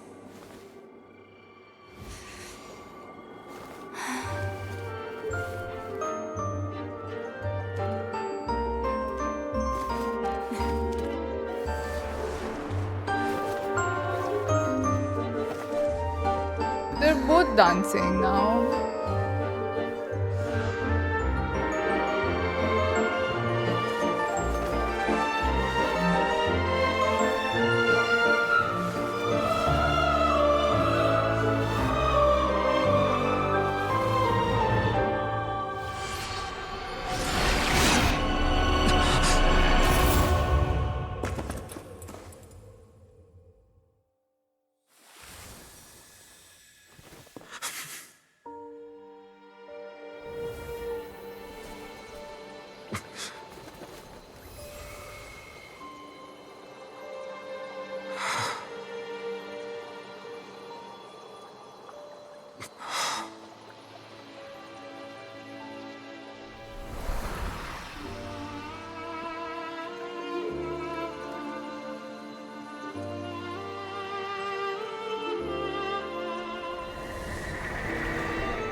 She can just live as a human now. Oh my god. Ultimate Nervalette. Oh no. And he's crying just like we are. I, Eudex Nervalette, hereby declare, people of Fontaine, your sins are forgiven.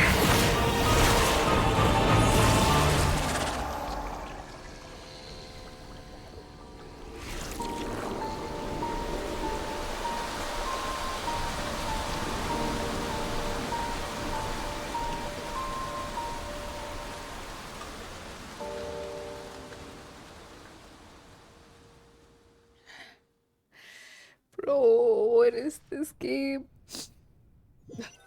Freaking painful.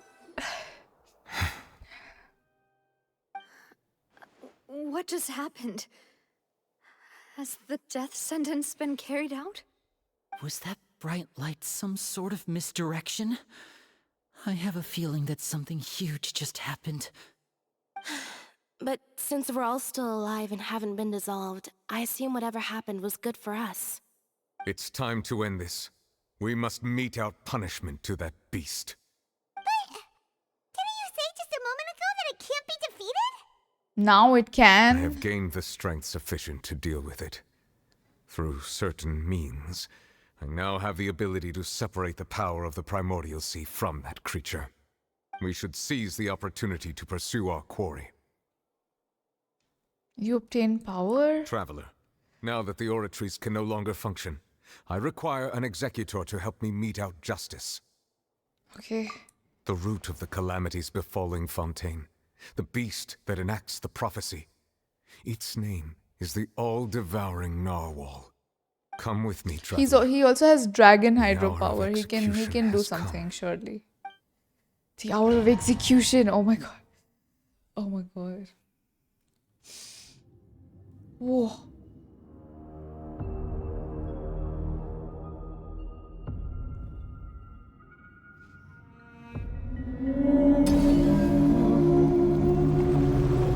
It's so scary. We're going to execute it? Listen. How are we going to do that? It's huge! I've already done my best to separate the power of the Primordial Sea from the whale. Considering the size of the beast, I cannot reach the power source. Do I just jump into the Find water a or way something? to attack it from within. What am I supposed to Share do? the ancient dragon's power. Okay. We shall look for an opening together. And do what exactly? What am I supposed to do? Listen. Fire hazard! I'm gonna oh my god, Yoimiya is not even shooting him. Wow, this is lovely. We're in such good hands, by the way. Wait for it. Oh, we finally got. Wait, I feel like I'm gonna die. Listen, I'm so paranoid about dying here. Oh. Time for a light show! Oh, I destroyed it. Okay. Cannot resist its instinct to devour. Continue to trigger its hostility. Oh, done. Present itself.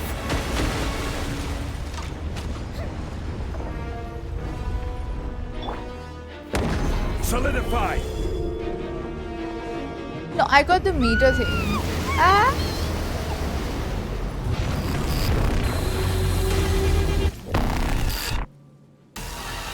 Why is there a hole being thingy over there? It looks very scary! Who is that? What is happening? Also, yeah, the music is so good. Damn. Sir, wait, hold on, sir. Hold on. I do not like I have this. granted you my protection. Do not fear. Seize Ooh. the moment and use my power to suppress its Wow, roots from Novelette within. gave us dragon power. Let's go. Zhongli Hu, we got Novelette. Ooh. Oh, okay. Fuse is lit! Oh.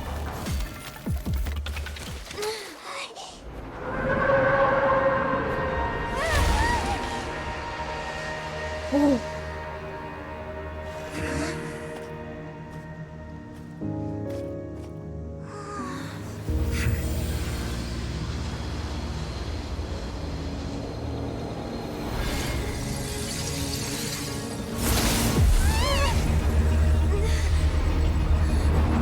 He crystallized him?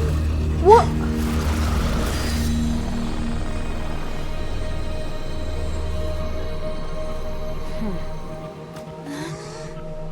Oh my lord. What? What did she do? Ma'am! Thanks for helping with the cleanup. It should have been my job, but oh well. It was just supposed to be a short private training session for me. I'm so confused. I didn't think that my disciple and my master's pet would start brawling in the meantime. Well, actually, I had a feeling that it would happen at some point, but they bumped into one another earlier than I thought. What a blunder. I suppose I'll have to swing my sword 3 million times as penance. Your master's pet? That power. Yeah, who are you? Who are you exactly? Paimon has an idea. From what she said earlier, she must be Child's master. Skirk, right? It's just that he gave us the impression that she was the less talkative person. I simply did not have anything to say to the weak. But you, on the other hand, managed to defeat the all-devouring narwhal without using power from beyond this world. So you may speak to me as equals. Her legs and her arms are like, I don't know, it's a part of her, right? Like, is that primordial seawater? Is that the power of the abyss? Yeah. Why is narwhal your pet? I have to agree. It's a strange use of a planet's primordial waters just to raise an all-devouring narwhal.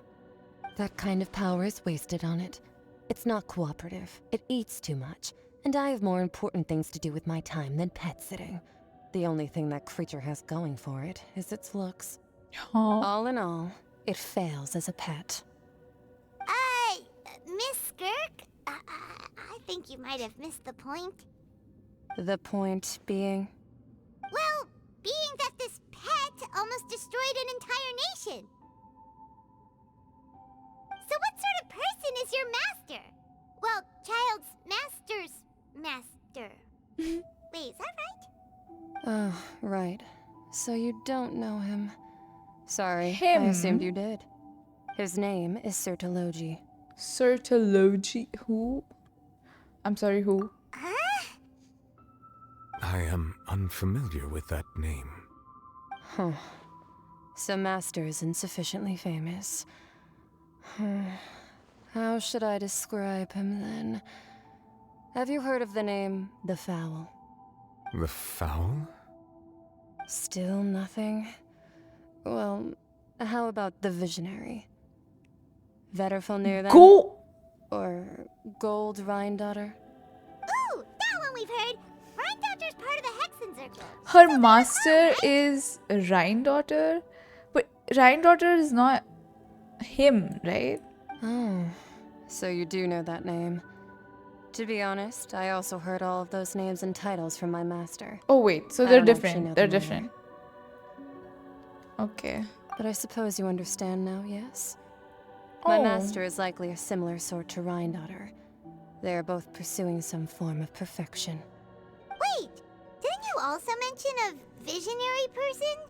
Paimon didn't quite catch their name. Actually, never mind that. I believe it expedient to inform you that the all-devouring narwhal used up nearly all its strength fighting you.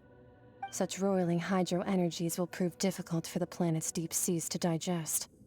As such, the Fontaine back Look on the at her surface has most eyes. likely been thrown into chaos. In other words, the prophecy that you've been fretting over should now be in full swing. What? What?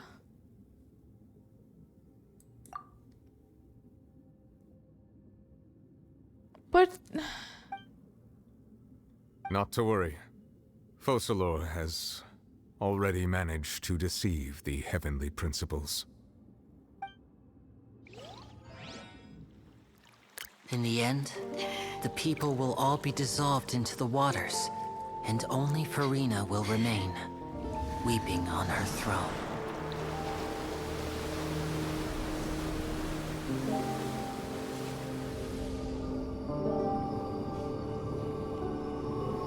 Only then will the sins of the people of Fontaine be washed away.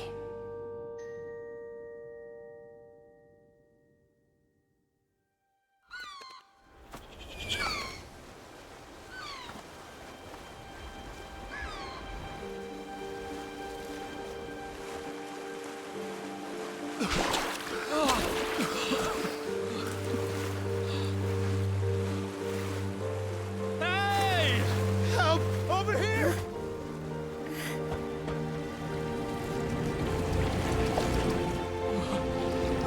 they rescue everyone?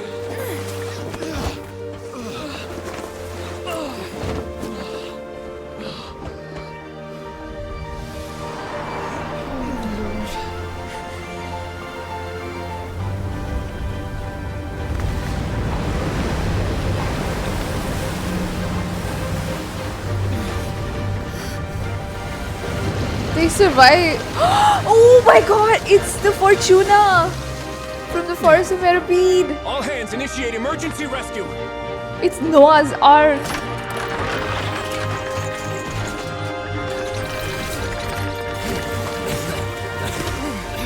Hurry! Let's go. Hey, lend a hand.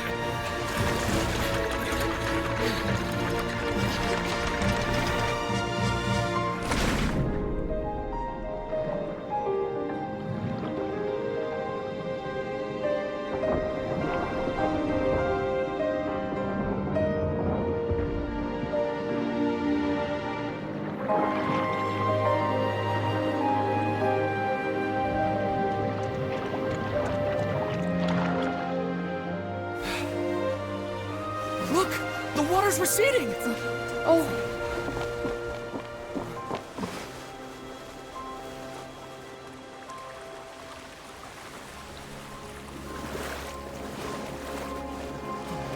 It's a miracle! Water's receding. We didn't dissolve. The prophecy was wrong. The prophecy was wrong.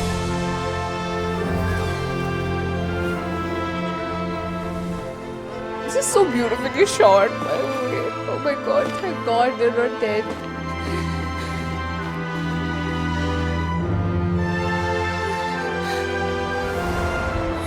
Are you alright? We're saved. The prophecy was wrong.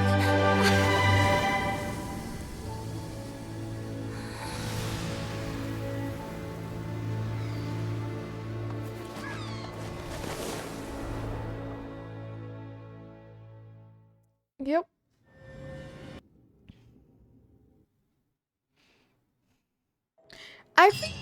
I feel really bad for Focalors too. The soil renewed. The Spina attacks post-disaster rebuilding. I recently visited Poisson to meet with Miss Navia, spokesperson of the Spina, and we spoke about Poisson's present and future. Old soil can still give birth to new bloom, Miss Navia stated. Hope is like seeing a small cookie when you're starving late at night. You just need a little of it. Skyship Winglet, lunar brain of the Fontaine Research Institute. Wow. The various disputes that have arisen on account of Mr. Edwin have suddenly become a shield over the Institute, with Jurier turning out to be a once overlooked hidden gem. People always call the first researcher mad, but few know what to call the second. And should that latter person achieve a miracle, they would find it all the harder to find a word with which to classify him and his team. Wow! Paimon barely recognizes the people in the reports. Are those really Jurier and Navia? They sound like real big shots. We just didn't meet them in that capacity. What do you think? True. Pretty enthralling, huh? The Steambird's idea was pretty simple. With the disaster just having passed, we would print a free edition packed to the margins with good news to calm people down. The value for these big scoops lies in their inevitable follow-ups. We'll publish further reports and go into the stories behind those people. Edwin's assistant, Jurier, created a true flying ship, while Navia is leading people in the reconstruction of their home. I'm sure that these stories could draw even your well-traveled eye. Paimon's curious too! Wait a minute. Didn't we watch everything happen from start to finish? What's there to be curious about? And that's exactly why I'd like you to come conduct interviews with me. You're the best incubators of news, if you haven't noticed. And also, with you around, I'm sure I'll get to see that Duke. Are you sure? Hasn't he turned you down several times already? Oh, this time will be different. Come on, let's head to Poisson first, and then make a trip to the fortress. There are some things you'll only know when you get there. Okay. Oof, I thought we were done with the quest, but there's more. Oh, there is. This is the finale. Okay. My God.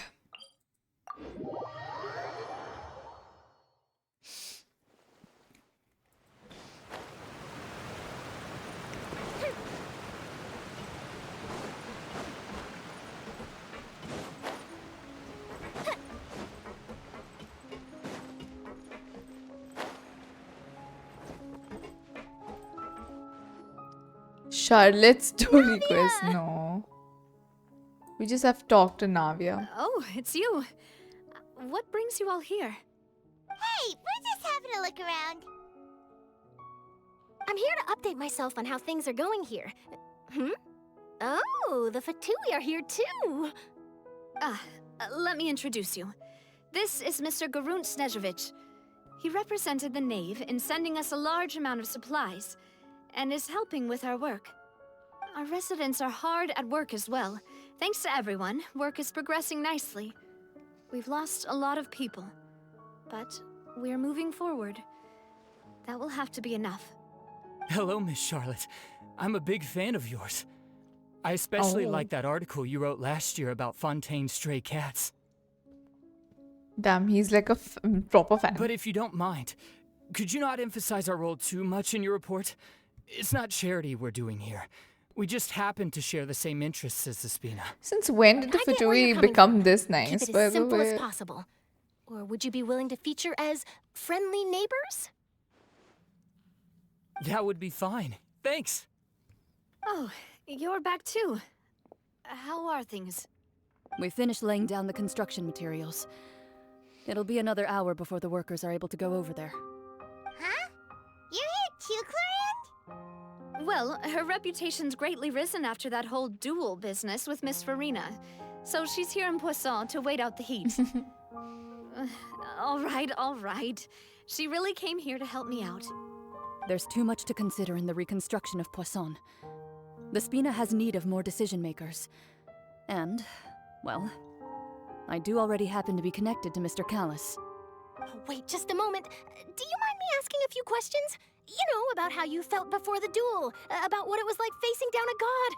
There's lots of exciting material there. Charlotte is just getting sad. I'm so confused if I should pull for I'm sure Furina you or can find a better Raiden. theme than that, I Miss don't know when Charlotte. Raiden will have a rerun, I honestly. see you're the same as always. Couldn't you do me a favor for Navia's sake? Well, if we're talking about doing things for my sake, you might as well just take a few more photos of me. Or of the Traveler. It's better than wasting time persuading Clorand at any rate. Of course I will. I'm not gonna let her off that easy. All right, then everyone who wants to be in the photo, gather up and smile.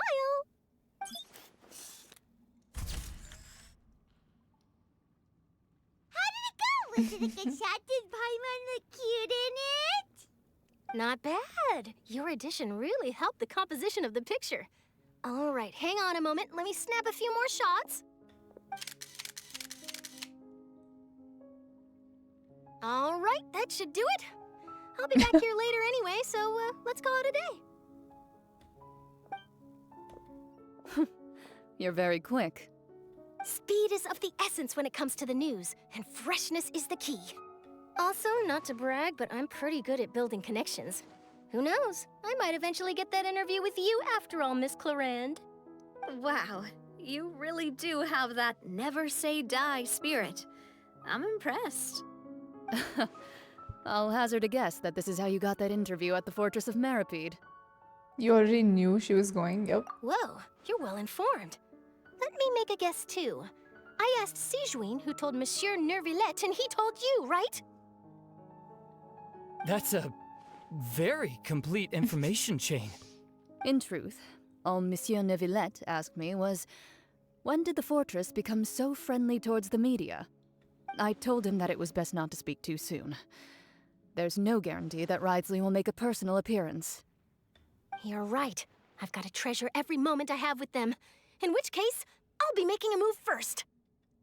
Stay safe now. And tell me if you hear anything interesting. I'll treat you to afternoon tea in exchange. Okay, now we will meet Risley. I am interested in the last conversation that we will have, because usually at the end of the Archon quest we have this like very interesting conversation. where they tell us something about our sibling, maybe. If you have Jean and you're thinking of pulling for Fontaine characters, go Furina. Ah, true. I mean, you could.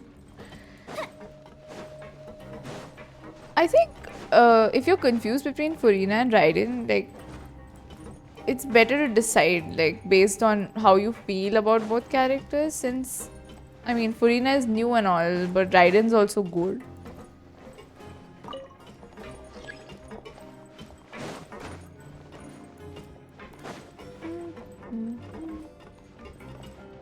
Okay, I activated. Is it coming? Oh, it is. Okay.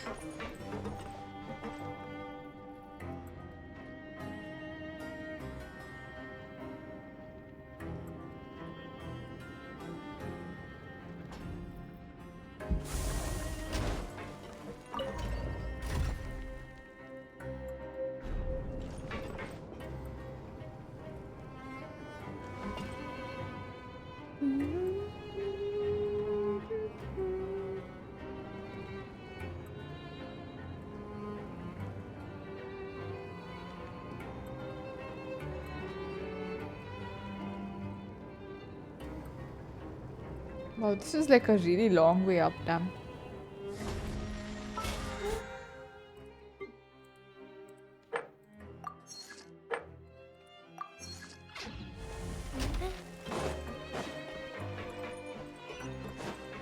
Sure hope everything goes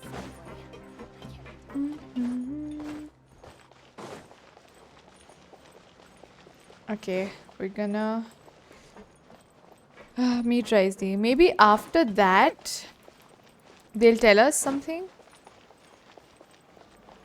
Maybe, I think Neuvillette will tell us about, you know, the next region, maybe something. Wow, guess we're here again, huh? There's a real nostalgic feeling to this place. Looks like you've been missing us. Duke! Did you come all the way to the entrance to greet us? Of course. I'm here to welcome you and our dear Miss Charlotte, whom our good head nurse recommended to me. It's an honor to finally meet the much-rumored Duke. Thank you for consenting to my visit to the fortress, sir. No need to thank me. But that said, I shouldn't be the focus of your interview. I trust you recall our agreement? Of course, of course. All right then, this way.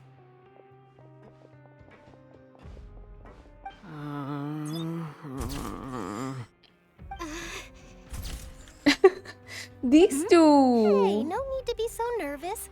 I've already taken all the photos we need.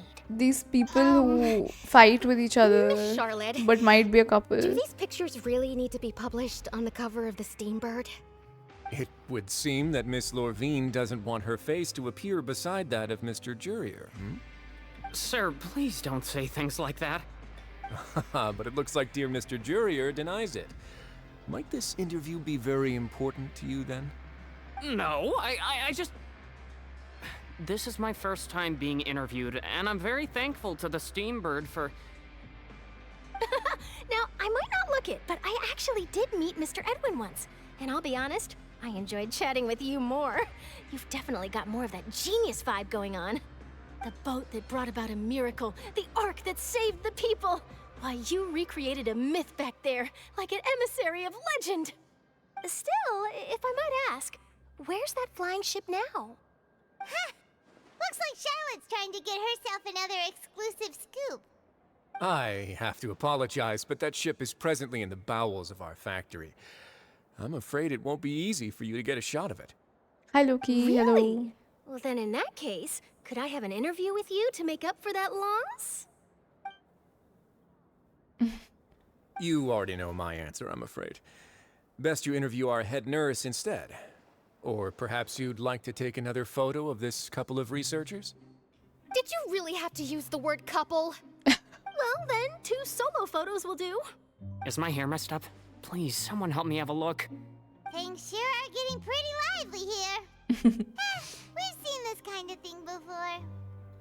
Oh, seems like everyone's here. Wouldn't Oh any of you no, like to not try her this drink. new drink I came up with? Ah, Sigeween. Hey, Miss Charlotte.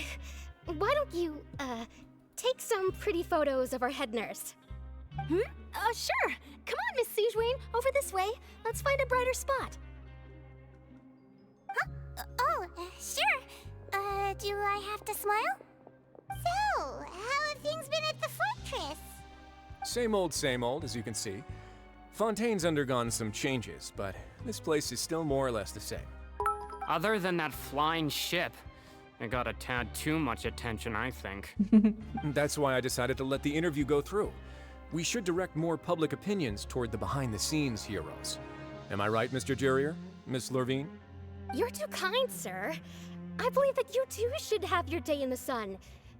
Not that you would want that, which is a pity.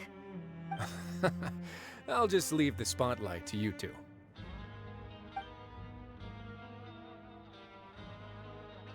I see. Lots of things happened that day, huh? Anyway, regarding that Harbinger, I'm not sure you remember, but his 3 young followers are still waiting for his return. Yeah. He sure did win them over, huh? I'll tell them that there's good news and bad news.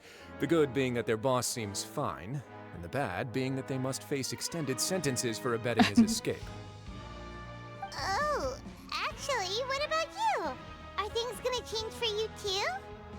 What change can Where there is be? Child though? The fortress will keep chugging along, and so will my duties. They haven't even mentioned As to what it. Miss Furina's I'm not departure will pulling mean for for the Furina. nation, and if our laws and governance will I be don't transformed, have enough primos. we'll leave those to the folks in the overworld. Hey everyone, the photo shoot's done. Yeah, he was just yeeted. Good. In that case, let's call it a day. I don't know where Thanks he for is. your cooperation. Come on, traveler, let's go. Till next time, everyone. There'll be a next time? I feel like she sent him back. Who knows? I don't know. I might write a story about the underwater factory next time. Until then. All right, last stop, the docks. Okay, we go to the harbor. Where is that? Oh, okay. Oh my god, right at the start. Yeah, maybe we see him at the end, you know.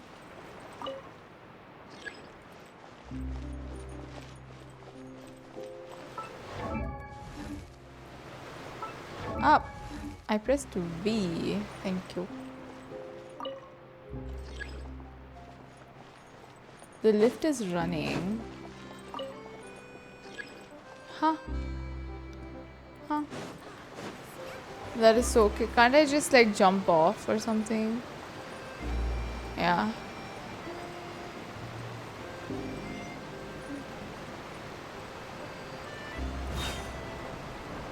Okay. I don't know where the lift was going. They really are here! How did you know? Navia mentioned that she stayed in touch with Linny and the others after working together. Apparently, they've been at the docks distributing these strange pockets the whole time since. Traveler, Paimon. Ah, and Miss Charlotte, too. Would you like a magic pocket? What sort of gadget is it? It's a wondrous bag that can be used to carry many things. The water level has returned to normal, but if you see any of your things floating around, you can use this to carry them. Or you could trick a friend into doing it for you. Trick a friend? I wonder which of my friends would fall for that.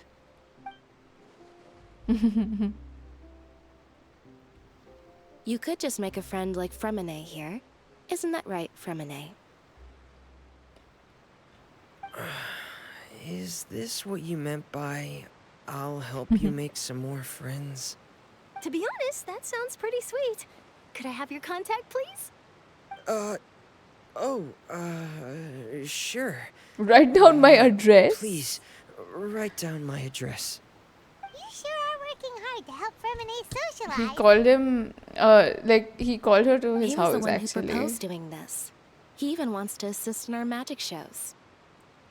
Yes, I was planning to first introduce Paris. I don't know, I feel like Charlotte is a lot older, right? In the future, I think we can I link get the underwater vibe. escape magic to him too. That said, would anyone But want they to do see a look kind of diver cute escape together, I underwater? would still say.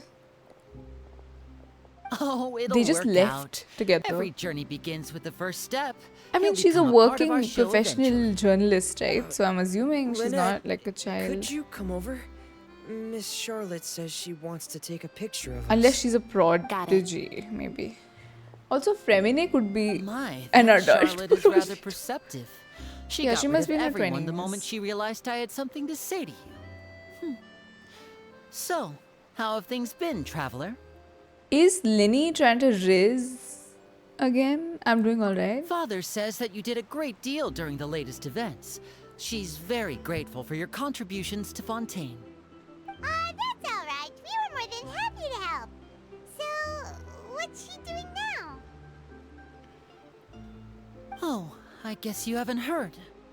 Well, after Lady Furina left, Father and Monsieur Neuvillette opened negotiations, during which he gave Fontaine's gnosis to Wait, her what? as a diplomatic gift. So he gave up his power? A diplomatic gift? A gnosis? Yes, I was quite surprised at first myself. But when I thought it over, there were actually a number of things going for it. It could have been done as an apology for the incident with Lord Child, or as thanks for his help in tying the all-devouring narwhal down. Furthermore, Father did also lend significant aid to Fontaine and Poisson. Arlecchino got everything she wanted, yeah. This is a gnosis we're talking about. Yeah. Doesn't this seem a bit irresponsible? I would agree, but I've also heard that it seems that Monsieur Neuvillette has had a significant change of heart regarding the matter. So there's some reason for this that Yes. only Neuvillette knows about? We gotta go I talk to suspect you'll have him. to ask him about that yourself. Ah, yes, speaking of which, I did see him strolling around the entrance to the Fortress of Meripede a while back. Isn't he real busy and stuff? Paimon didn't think he'd have the time for that. But back to the topic. The gnosis was given to the knave, right? What about Child? They say that he's returned to Snezhnaya to recover from his wounds. Okay. I hear that the recent disaster really did a number on his health. I'm sure it did. Well, I guess I can call him one of my war buddies. That's true. When you think about it, we've had loads of run-ins with the Fatui. To think we'd be allied with them this time. So shocked by such a simple switching of sides? Arlecchino? Maybe? Yup. It is our favorite Father. harbinger. It is father. Well, what do you know? Come to the docks to see how my children are doing and meet the traveler by chance. Please do not pay my accomplishments in Fontaine too She's much kind of mind. sweet, you know. I would have done them regardless. Are you going to take the gnosis back to Snezhnaya? Can you give it to us, maybe? That is our duty as harbingers, yes. Don't be too preoccupied with sides. The goal of the Fatui concerns not a single place or person, but the entire world. With such a grand goal in mind, it is inevitable that we must wear many masks. Switching my masks is something I've always done. Will you keep to your position? Well, that depends on many things. No one truly knows what the future holds. What good is honesty if you can't rely on it forever? As for you, I very much look forward to our next collaboration. Oh, she wants Good to collab things with cannot us. be achieved alone, and you've proved yourselves to be great partners. We're friends with Arlecchino. I really thought we'd have like a angsty vibe, but it's okay. Yeah, I remembered something. Please A help vision. us deliver this. Ah. All right. I'll remember to return it. Thank you for keeping it safe for him this entire time. And that's a wrap for me. Huh? You're... Greetings, Miss Journalist. Hello. If I'm not mistaken, there are diplomatic channels I'll need to report to take a photo of you. That is correct. So forgive me, but I will not be able to serve as a subject in your article. However, feel free to write as much as you'd like about our dear magicians and our upcoming rookie She's talent. such a good father. I will. The sea breeze is quite pleasant. I shall continue my walk while the weather remains so agreeable. Farewell. Farewell, Father. There's more to Arlecchino She than has this. such an intimidating presence. I didn't even dare to take a picture. Thankfully, I've already wrapped up all my pre-scheduled interviews. Thank you all. This will be more than enough for me to write about, I'm sure. Don't be too nervous. Why don't you take a magic pocket before you go? Here, Traveler, Paimon, you take one too. To move things about? That's right. Funny. I was giving out magic pockets when we first met too. And what do you Yeah. know? I'm doing the exact same thing We're at right the now. end of the Archon quest. So many things have happened, but the pockets are still the pockets. Time's I passed so guess fast. this must be eh? life. We will all follow our own paths, and serendipity will lead you to your fated friends. All right then. We'll be handing out pockets in some other districts later, so we'll get going now. Have a good day, you two. Well, guess we sent Charlotte off. Shall we go see what Neverlette's doing? Yeah, we gotta find him. I hope he tells us something about, I don't know, the next place that we're going and all of that. Isn't the traveler asking our brother? Yeah, that's the conversation we'll have with Neverlet, right? Usually, we talk to him about it.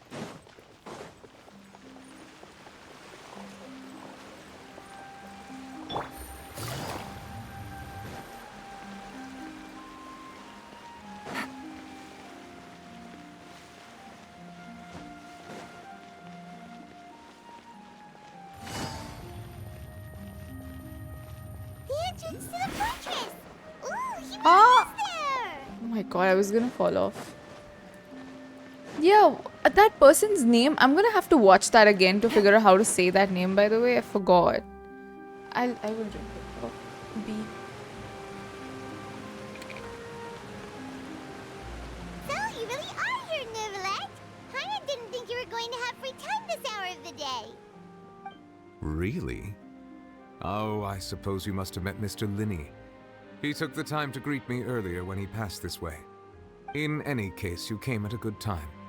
I was just considering reaching out to you to set up a meeting, so I may explain some things that I haven't had the time to before. Aw, Paimon's glad that you remembered. Thank you for keeping us on your mind, what with you being busy and all. Alright, let's have it then.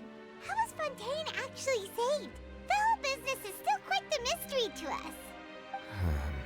Can he tell us that?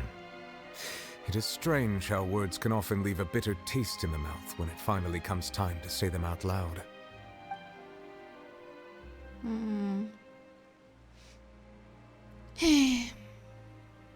And used Furina's endless performance to save Fontaine. Yep. Whoa. So that's what happened? Focalors destroyed the divine throne of the Hydro Archon and restored your power to you, transforming you into a fully fledged elemental dragon sovereign.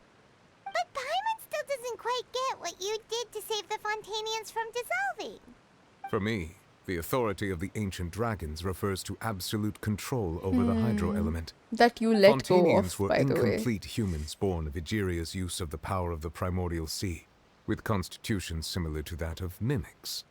But so long as those primordial energies remain within them, I could use the ancient dragon's authority to grant them Wow. true blood, after the fashion in which life was first brought into being on this planet. In other words, when I gave my verdict, Fontainians became true humans, and thus would naturally no longer be dissolved by water from the primordial Navia can sea. never be dissolved. Focalors must have counted on you to make that decision as well. Your verdict was the key to making the So prophecy sad the appear to people have who come did true die though. while saving everyone. Fontainians were truly born. Yeah, and in a manner of speaking, Focalors finally managed to fulfill the original Hydro Archon's wish to turn Oceanids into real people too.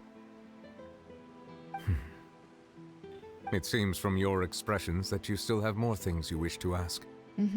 Ask away. I will tell you the truth as I know it. Yes, yes, it is time. About the initial verdict. I have yes. investigated his case along many avenues, and I have learned that he once fell into an unknown chasm when he was young. There, by chance, he awakened the all-devouring narwhal. Oh. But whether it be by sentiment or reason, that should not have been enough to consider him the root cause of the disaster. At most, he would have had tangential liability. As for the judgment passed by the Oratrice during the trial, whether it was due to that liability by association or Focalors deliberately using him to buy time for us on the assumption that he would be able to hold the creature off, Oh, I cannot say. looks like it. Guess Focalors had Fontainians in mind the whole time. In the end, it was thanks to her that they finally became real humans. Hang on a second. Paimon suddenly got another question. Back when Fontainians hadn't yet become real humans, were the children they had also transformed Oceanids? Life good has question. always flowed like water. Do you recall how Fontainians would often come to the Fountain of Lucine to pray for children? Yeah, Lynette said the fountain is where all the waters in Fontaine converge. In truth, even those couples did not know that such prayers were no mere custom, but instead a form of ritual. Those Oceanids who were blessed within the spring water would later descend as new humans in the coming months. What? Paimon sorta gets it now. Either way, seems like this ritual won't be of any further use, but it'll probably live on as a local custom. Ask away. I will tell you the truth as I know it. About Fontaine's future. Yeah, about that. Risley said Furina has already left. What's that all about? Ah, Lady Furina. The people are only aware that her death sentence has not been carried out. She abdicated the post of Hydro Archon and left affairs related to that title to me, before leaving the Opera House. I related Focalors' words to her faithfully and completely. After hearing them, she seemed neither saddened nor comforted. She simply said that she was tired Yeah. and needed to rest. Having said that, she then packed her things and moved out of the Opera House, not unlike how an ordinary person might. But she's still got a place to stay, right? You need not worry. I will make arrangements to ensure that she will not want for food, clothing, board, or travel. In truth, I am somewhat happy for her. The wear and tear on her spirit will, of course, take time to heal. But now that she no longer has to play the role of Focalors the Hydro Archon, she can finally lay down her burdens and lead a normal life. What about you then? What are your plans now that you've regained your full powers as the Hydro Dragon? After Focalors passed on, the Oratrice also ceased to function. This matter will directly affect our trials. After much careful consideration, I've decided to take over its role in our courts. From now on, I shall hear cases and pass verdicts by myself. He's the Oratrice now. Looks like you're still considering stuff from the perspective of the Udex, huh? As an elemental dragon, there are indeed many things that I must do. But this power and this duty, in a manner of speaking, you could say that both were granted to me. As such, before I attend to my other responsibilities, I must first and foremost continue to serve Fontaine as its highest judge. The duty of the Hydro Sovereign and the duty of the Udex shall coexist within my person. Additionally, the Hydro Archon's departure has brought about another problem, which is that the Opera House shall no longer produce indemnitium. That's true. That power was derived from the people's faith in the Hydro Archon, wasn't it? Wait, but the various mechs and machines in the city are all still okay. Where are they getting their energy from? As I am now, I have full command over New Musia, and it can serve as a complete substitute. Another reason why I cannot quite leave Fontaine immediately. Wow. This ancient dragon's authority stuff is really quite useful, huh? Ask away. I will tell Okay. you the truth as I know it. About the Gnosis. Oh, that's right! They say you've given it to the knave as a diplomatic gift or something! Leaving aside their intentionality, the two Fatui Harbingers have indeed done much for us during this crisis. Their sole remaining goal in Fontaine, at least at this point, would seem to be the Gnosis. The Oratrice has ceased to function. The Hydro Archon's divine throne is now no more, and I do not need the Gnosis's power. As such, it has lost all meaning for Fontaine. If the so Fatui the have impure Gnosis desires, itself. we might as well accede to their request now, and avoid unnecessary conflict. What complicated considerations! Paimon thought you were just giving it to them out of gratitude to the knave and as an apology to Child. Ask away. I will tell you the truth as I know it. About the next stop on my journey. You will soon be heading to Natlan, I presume. Natlan, yep. I'm afraid that I have little talent as a travel guide, So all I can do is tell you what I know about that land. As far as I'm aware, Natlan can be said to be a nation of dragons. A nation of dragons? You mean like you? No, I suspect that I would not find myself welcome there. Unlike ancient dragons such as myself, Wow. the dragons of Natlan have undergone long years of development and evolution. Okay. Large numbers of them have entered a form of coexistence with humanity. Natlan is also the nation of war. War ravages those lands like an undying flame. There is one other piece of information I got incidentally from my negotiations with the Knave that I believe may be useful to you. The Harbinger known as the Captain has thrown his hat into the endless ring of war. Capitano in Natlan? Sounds Let's like a go. real tough customer. Seriously, everywhere you look, there's a Fatui Harbinger doing their thing. I suggest that you fully prepare yourself before going to Natlan. In the meantime, Fontaine's doors will always be open to you. Ask away. I will tell you the truth as I know it. No brother revelations, I guess. I have no more questions. Hang on a sec. Paimon's still got a question about the Gnosis. When we spoke to Linny earlier, he mentioned that your attitude towards giving away the Gnosis had clearly changed. We guessed that there might be some reason for it that only you were aware of. No wonder the House of the Hearth is the Fatui's intelligence division. They are certainly sharp. So regarding this specific issue, I was just getting ready to share something with you. What is it? In truth, I exchanged some further words with that lady named Skirk after sending you two back to the surface. It went something like this. More Skirk lore.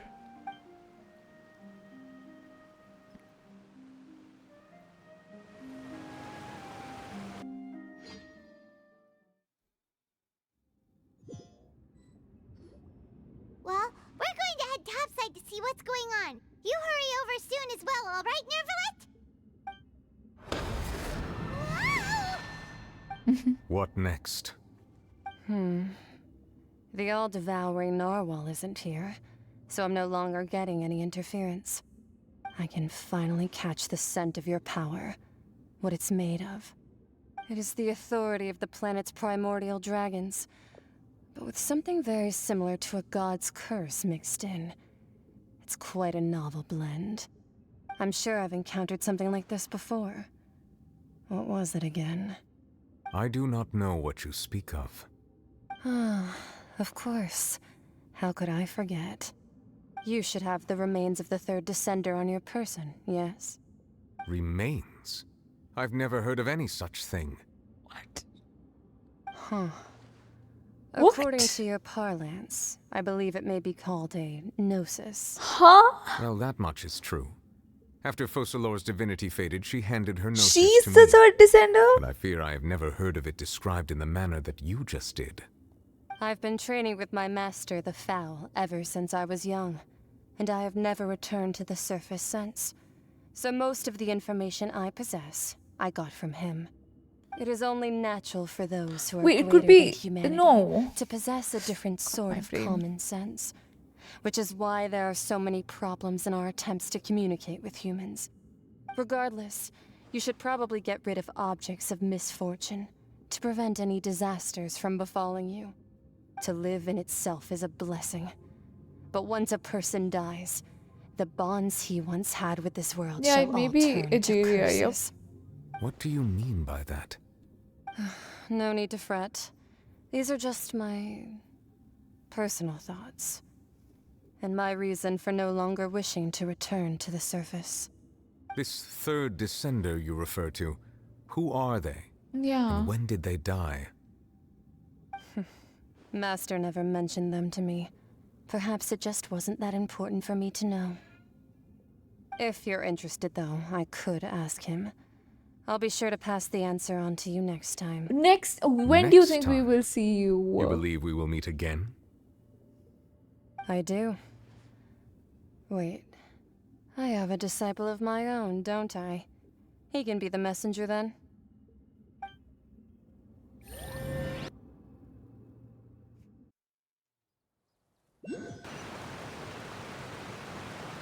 That's what she told me. Whether it would prove useful or not, I wanted to pass that information on to you. The remains of the third descender? So that's what the Gnosis actually are. Paimon just thought they looked like chess pieces. How could they be a person's remains? All of the All the same, Gnosis assuming are... that there was no misunderstanding or special metaphor at play, that is what she meant to say. All of the Gnosis are like remains of the third Check it, descender. which is why you gave it to the Fatui. If she speaks the truth, then I would simply be putting Fontaine at unnecessary risk by keeping it here.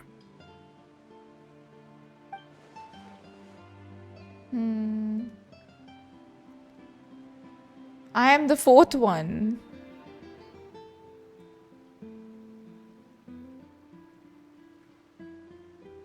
What if the traveler's remains will become Gnosis in the future? No. And that the Gnosis are related to descenders. And two, that one who came before me has already died. I had guessed that you might already be familiar with this concept, but I did not expect you to be one of them.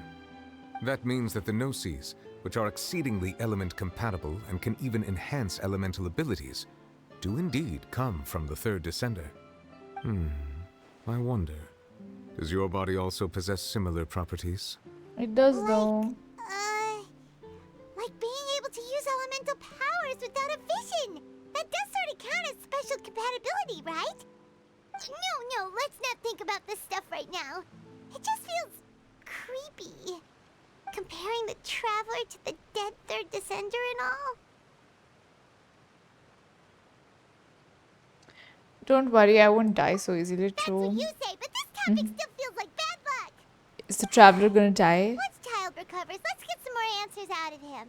Or go look for his master and get the answers that way. I too believe it unwise to make too many blind guesses when information is lacking. The same is true of being at court. Alright. Whatever the case, it seems like the crisis here in Fontaine's over for now. Yes. All of Focalors' efforts were for this moment as well. But she sacrificed herself in the end as a god, and she suffered through all those years as a human.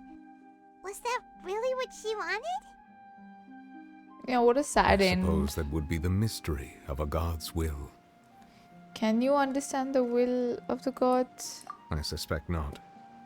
But once in a while I too would guess that if wishes were like the clouds in the sky, they will one day return to the earth as raindrops. Life flows like water, and rain is the final answer. The water levels may sometimes tilt one way or another, but the rain falls fairly upon all. And what ultimately is the difference between the rains that fall upon all of us?